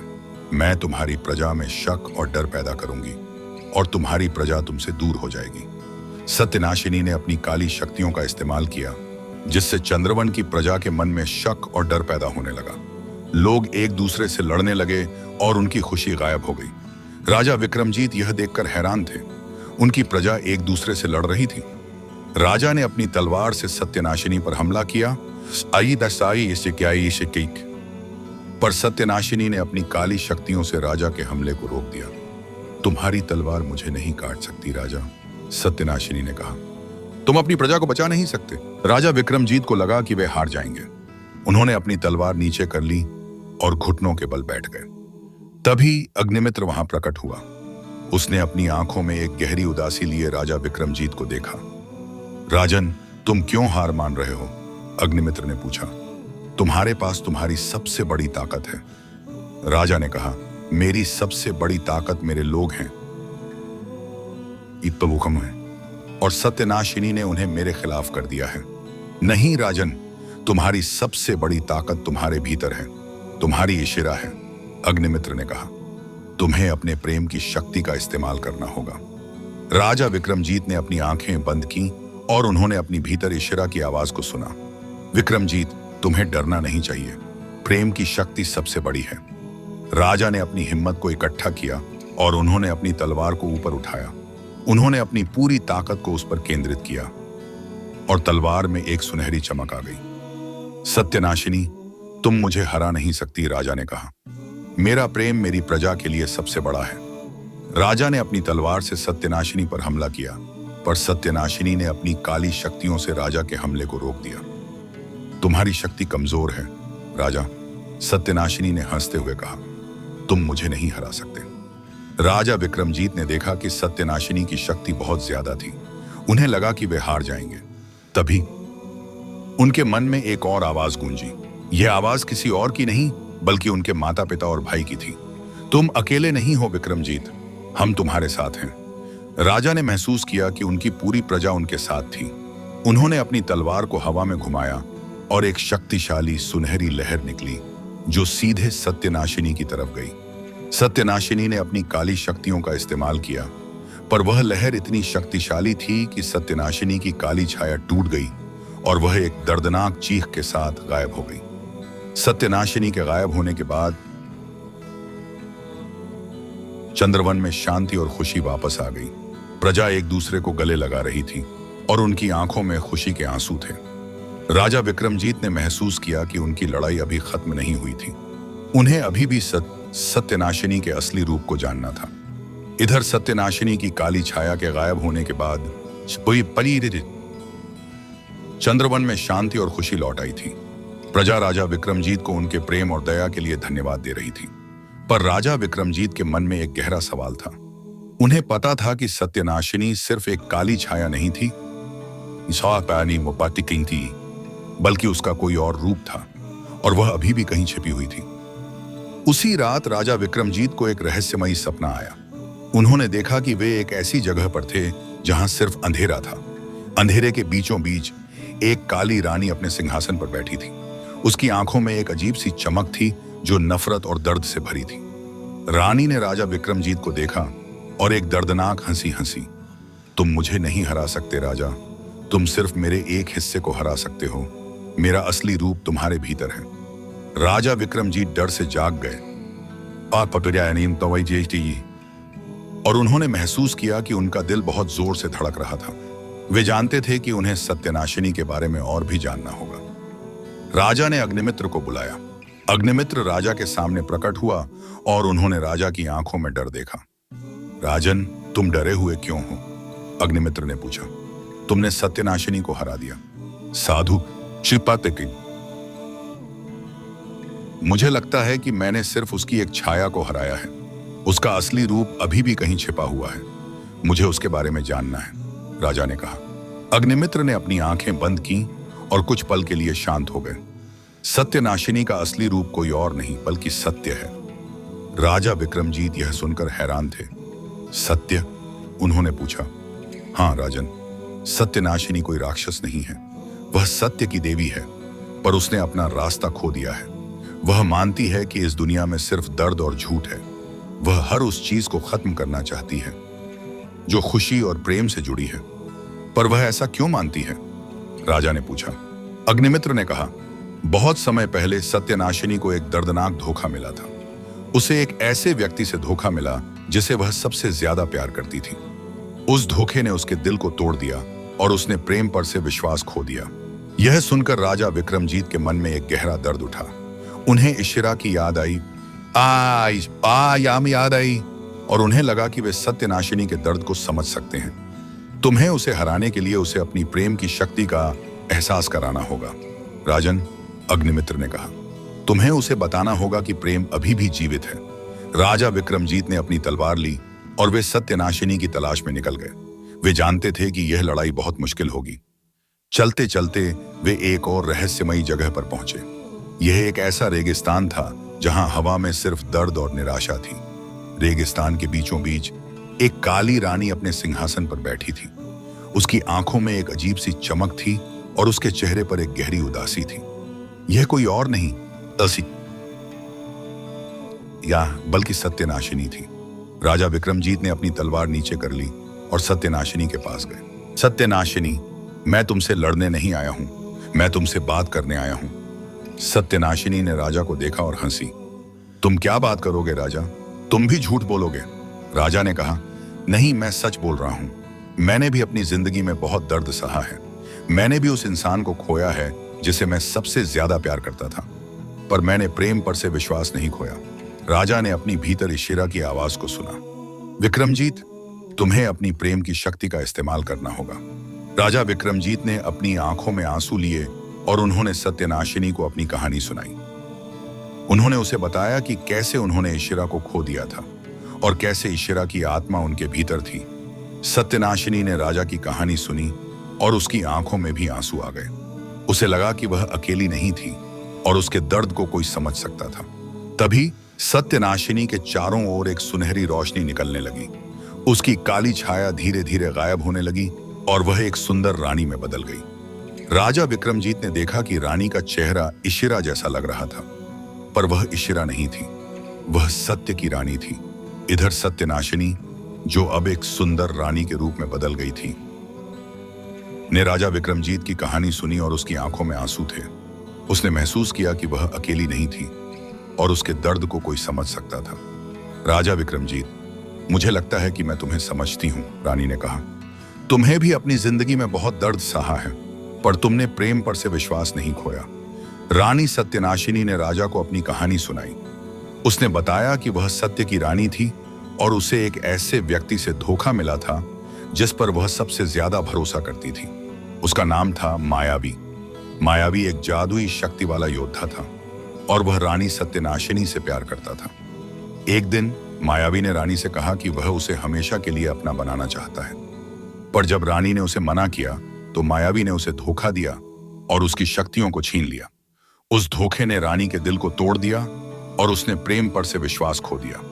मैं अपनी शक्तियों को वापस पाना चाहती हूँ ताकि मैं मायावी से बदला ले सकूं, रानी ने कहा। राजा विक्रमजीत ने रानी की तरफ देखा। रानी, तुम गलत रास्ते पर हो, तुम्हें बदला नहीं बल्कि शांति चाहिए। तभी अग्निमित्र वहां प्रकट हुआ। राजन सही कह रहे हैं सत्यनाशिनी, तुम्हें शांति चाहिए, बेदलनी यहाँ चाहिए, बदला नहीं। मायावी ने अपनी काली शक्तियों का इस्तेमाल किया और राजा विक्रमजीत पर हमला किया। राजा ने अपनी तलवार से मायावी के हमले को रोका, पर मायावी की शक्तियां बहुत ज्यादा थीं। तुम्हारी तलवार मुझे नहीं काट सकती राजा, मायावी ने हंसते हुए कहा। तुम्हारी शक्ति कमजोर है। राजा विक्रमजीत ने देखा कि मायावी बहुत ताकतवर था। उन्हें लगा कि वे हार जाएंगे। तभी इशिरा की आवाज राजा के मन में गूंजी, विक्रमजीत, तुम्हें मायावी को हराने के लिए उसकी शक्ति के स्रोत को जानना होगा। राजा विक्रमजीत ने अपनी आंखें बंद की और उन्होंने अपनी भीतर इशिरा की आवाज को सुना। इशिरा, इशिरा, तुम कहां हो? मैं तुम्हारे भीतर हूं विक्रमजीत, मैं तुम्हारी ताकत हूं।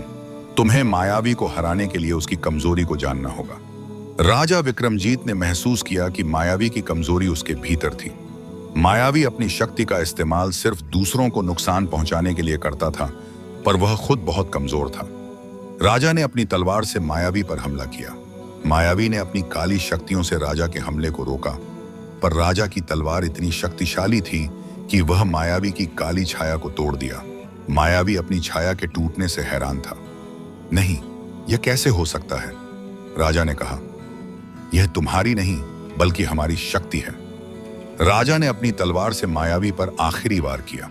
मायावी का शरीर एक धुएं में बदल गया और वह एक दर्दनाक चीख के साथ गायब हो गया। मायावी के गायब होने के बाद मासिया माब इठख रहा है। रानी सत्यनाशिनी ने राजा विक्रमजीत की तरफ देखा। तुमने मुझे बचा लिया राजा, तुमने मेरे दिल को ठीक कर दिया। रानी सत्यनाशिनी ने राजा विक्रमजीत को अपनी शक्तियों का एक हिस्सा दिया। यह शक्ति तुम्हें और तुम्हारी प्रजा को सुरक्षित रखेगी, पर याद रखना, तुम्हें एक और दुश्मन का सामना करना होगा। इधर सत्यनाशिनी के जाने के बाद उस शाके के बाद राजा विक्रमजीत और अग्निमित्र अपने राज्य चंद्रवन में लौट आए। राजा के दिल में एक नई उम्मीद थी, पर साथ ही एक नया डर भी था। उन्हें पता था कि एक और दुश्मन उनका इंतजार कर रहा है। एक दिन जब राजा अपने महल में बैठे थे, तो एक रहस्यमयी बुढ़िया रानी उनके सामने प्रकट हुई।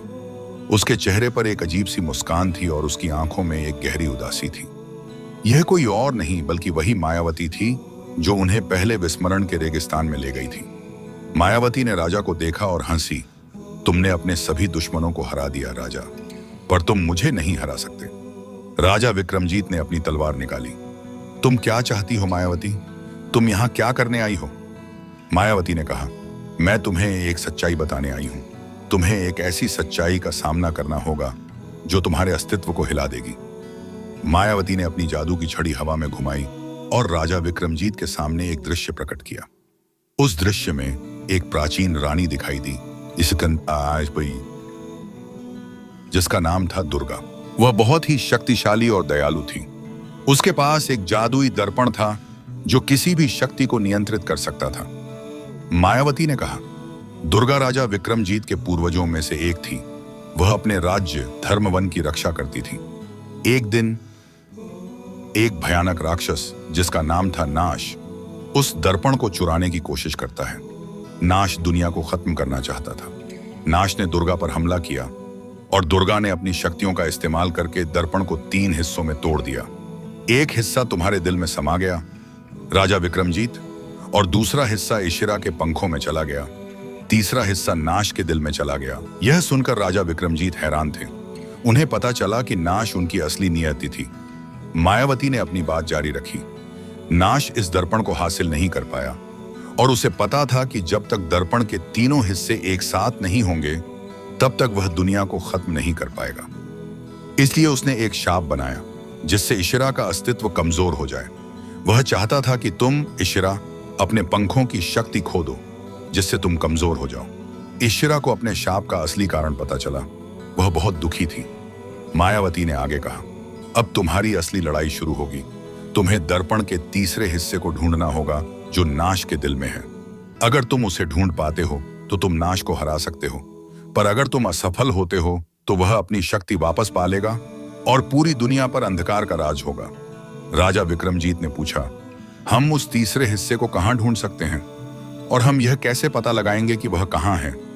मायावती ने मुस्कुराकर कहा, तुम्हें उस हिस्से को ढूंढने के लिए एक रहस्यमयी जगह पर जाना होगा, जिसका नाम है अज्ञान का सागर। यह एक ऐसा सागर है जहां हर कोई अपनी पहचान खो देता है।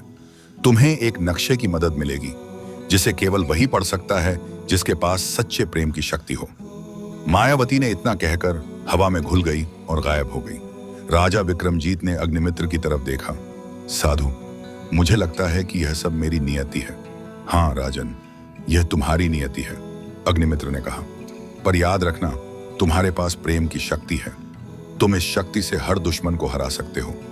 राजा विक्रमजीत और अग्निमित्र ने मिलकर एक योजना बनाई।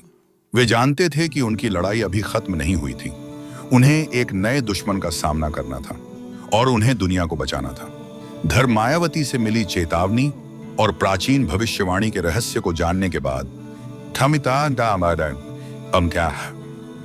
राजा विक्रमजीत और अग्निमित्र ने अपनी यात्रा शुरू की। उनके पास अब एक ही लक्ष्य था, अज्ञान के सागर तक पहुंचना और नाश को हमेशा के लिए हराना। इस बार राजा विक्रमजीत के साथ इशिरा का अस्तित्व नहीं था, पर उसकी शक्ति और आत्मा उनके भीतर थी, जो उनकी सबसे बड़ी ताकत थी। यात्रा बहुत ही कठिन थी। उन्हें घने जंगलों, बर्फीले पहाड़ों और विशालकाय नदियों को पार करना पड़ा। हर कदम पर उन्हें अज्ञान की छायाएं दिखाई दे रही थीं, जो उनके मन में शक और डर पैदा कर रही थीं। पर राजा विक्रमजीत ने अपनी हिम्मत को बनाए रखा। उन्हें पता था कि वे अकेले नहीं थे। चलते चलते वे एक ऐसे स्थान पर पहुंचे जहां हर तरफ सिर्फ सूखा और अंधेरा था। हवा में एक अजीब सी खामोशी थी और कोई भी जीव जंतु वहां नहीं था। यह कोई और नहीं बल्कि अज्ञान का सागर था। सागर का पानी काला था और उसकी सतह पर कोई भी लहर नहीं थी। यह एक ऐसा सागर था जहां हर कोई अपनी पहचान और यादें खो देता था। राजा विक्रमजीत ने अग्निमित्र से पूछा, साधु, हम इस सागर को कैसे पार करेंगे? अग्निमित्र ने अपनी आंखें बंद की और कुछ पल के लिए शांत हो गए। हमें इस सागर को प्रेम की शक्ति से पार करना होगा राजन। हमें अपनी पहचान और अपने प्रेम को नहीं भूलना होगा। राजा विक्रमजीत ने अपनी आंखों को बंद किया और उन्होंने अपने दिल में प्रेम की शक्ति को महसूस किया। उन्होंने इशिरा के लिए अपने प्यार को महसूस किया, अपनी प्रजा के लिए अपनी दया को महसूस किया और अपने भाई के लिए अपने सम्मान को महसूस किया। धीरे धीरे राजा के शरीर से एक सुनहरी रोशनी निकलने लगी। रोशनी इतनी तेज थी कि वह पूरे सागर को रोशन कर रही थी। राजा विक्रमजीत ने अपनी तलवार को पानी पर रखा और तलवार से एक सुनहरा पुल बन गया, जो उन्हें सागर के पार ले जा रहा था। राजा और अग्निमित्र ने उस सुनहरे पुल पर चलना शुरू किया। चलते चलते उन्हें अपनी पुरानी यादें दिखाई देने लगी। उनकी अपनी प्रजा के साथ हंसी मजाक, उनके माता पिता के साथ बिताए गए पल और सबसे महत्वपूर्ण इशिरा के साथ बिताए गए पल, यह सब उनकी आंखों के सामने था। इस सब को देखकर राजा विक्रमजीत की आंखों में आंसू आ गए। उन्होंने महसूस किया कि वे अपनी यादों को कभी नहीं खो सकते। चलते चलते वे सागर के दूसरे किनारे पर पहुंचे। वहां एक भयानक और विशाल आकृति खड़ी थी। उसकी आंखें काली थीं और उसके शरीर पर हजारों आंखें थीं। यह कोई और नहीं बल्कि नाश था। नाश ने राजा विक्रमजीत को देखा और हंसा। आखिरकार तुम यहां आ ही गए राजा, मैं तुम्हारा इंतजार कर रहा था। राजा विक्रमजीत ने अपनी तलवार निकाली। नाश, मैं तुमसे लड़ने नहीं आया हूं, मैं तुमसे बात करने आया हूं। नाश ने राजा को देखा और हंसा। तुम क्या बात करोगे राजा, तुम भी झूठ बोलोगे। राजा ने कहा, नहीं नहीं, मैं सच बोल रहा हूं। मैं तुम्हें तुम्हारी नियति से मुक्त करने आया हूं। नाश ने राजा विक्रमजीत को देखा और हंसा। तुम मुझे नहीं हरा सकते राजा, तुम्हारी शक्ति कमजोर है। राजा विक्रमजीत ने अपनी आंखों में आंसू लिए और उन्होंने नाश को अपनी कहानी सुनाई। उन्होंने उसे बताया कि कैसे उन्होंने अपने भाई को खो दिया था और कैसे इशिरा ने उनके लिए अपना बलिदान दिया था। नाश ने राजा की कहानी सुनी और उसकी आंखों में भी आंसू आ गए। उसे लगा कि वह अकेला नहीं था और उसके दर्द को कोई समझ सकता था। तभी नाश के चारों ओर एक सुनहरी रोशनी निकलने लगी। उसकी काली छाया धीरे धीरे गायब होने लगी और वह एक सुंदर आकृति में बदल गया। राजा विक्रमजीत ने देखा कि नाश का चेहरा उनके भाई जैसा लग रहा था। नाश ने अपनी आंखों में आंसू लिए राजा को देखा और कहा, भाई मुझे माफ कर दो, मैं अपनी नियति से भटक गया था। राजा विक्रमजीत ने अपने भाई को गले लगाया। मुझे माफ कर दो भाई। नाश ने अपनी शक्तियों का इस्तेमाल किया और दर्पण का तीसरा हिस्सा राजा विक्रमजीत के हाथों में दिया। यह तुम्हारी नियति है भाई, तुम इस दर्पण को एक साथ जोड़ो और दुनिया को बचाओ। इधर अज्ञान के सागर के किनारे थी। राजा विक्रमजीत के हाथों में एक सुनहरी मणि थी। यह वही मणि थी जो उनके भाई नाश के दिल में छिपी थी। राजा के दिल में एक अजीब सी शांति थी, क्योंकि उन्होंने अपने भाई को माफ कर दिया था और उन्हें पता था कि वे अपनी नियति के करीब थे। नाश, जो अब अपने असली रूप में था, ने राजा को गले लगाया। जाओ भाई, इस दर्पण को जोड़ो और दुनिया को बचाओ। अग्निमित्र ने राजा विक्रमजीत की तरफ देखा। राजन, तुम्हें एक और जगह पर जाना होगा जहां तुम इस दर्पण को जोड़ सकते हो। वह जगह सत्य का शिखर है। राजा विक्रमजीत ने अग्निमित्र वस्कित और अपने भाई से विदा ली और वे सत्य के शिखर की तरफ चल पड़े। यह एक ऐसी जगह थी जहां सिर्फ वही पहुंच सकता था जिसके पास प्रेम और सत्य की शक्ति हो। चलते चलते राजा विक्रमजीत एक ऐसे स्थान पर पहुंचे जहां चारों ओर सिर्फ बर्फीले पहाड़ थे और हवा में एक अजीब सी खामोशी थी। शिखर के बीचों बीच एक जादुई वेदी थी जिसके चारों ओर दो चमकते हुए हिस्से थे। राजा विक्रमजीत ने अपने पास मौजूद मणि को वेदी पर रखा। जैसे ही उन्होंने उसे रखा, वह चमकने लगा और वेदी के तीनों हिस्सों से मिल गया। अब उन्हें दर्पण के तीनों हिस्सों को जोड़ना था। राजा ने इशिरा की आवाज को अपने मन में सुना। विक्रमजीत, तुम्हें अपनी प्रेम की शक्ति का इस्तेमाल करना होगा। राजा विक्रमजीत ने अपनी आंखें बंद की और अपनी पूरी ताकत को उस पर केंद्रित किया। उन्होंने अपनी भीतर प्रेम की शक्ति को महसूस किया। धीरे धीरे राजा के शरीर से एक सुनहरी रोशनी निकलने लगी। रोशनी इतनी तेज थी कि वह पूरे शिखर को रोशन कर रही थी। राजा विक्रमजीत ने अपनी तलवार को हवा में घुमाया और एक शक्तिशाली सुनहरी लहर निकली जो सीधे दर्पण की तरफ गई। जैसे ही लहर दर्पण से मिली, दर्पण के तीनों हिस्से आपस में जुड़ गए। दर्पण एक चमकदार सुनहरी गेंद में बदल गया जो हवा में तैर रही थी। तभी शिखर पर एक भयानक आकृति प्रकट हुई। यह कोई और नहीं बल्कि काल भैरव था। वह पहले से भी ज्यादा ताकतवर और भयानक लग रहा था। तुमने अपनी शक्ति को वापस पा लिया राजा, काल भैरव ने हंसते हुए कहा, पर तुम मुझसे नहीं लड़ सकते। राजा विक्रमजीत ने अपनी तलवार निकाली। काल भैरव, तुम्हारी कहानी यहीं खत्म होती है। राजा और काल भैरव के बीच एक भयानक युद्ध शुरू हुआ। राजा विक्रमजीत ने अपनी तलवार से काल भैरव के हमलों को रोका, पर काल भैरव की शक्तियां इतनी ज्यादा थीं कि राजा को लगा कि वे हार जाएंगे। तभी ईशिरा, नान, सशहस्रा, अग्निमित्र, अहरा, अग्निज्वाला और सत्यनाशिनी की आत्माएं राजा विक्रमजीत के पास आईं। उन्होंने अपनी शक्तियों को राजा को दे दिया। राजा विक्रमजीत के शरीर से एक नई शक्तिशाली रोशनी निकलने लगी।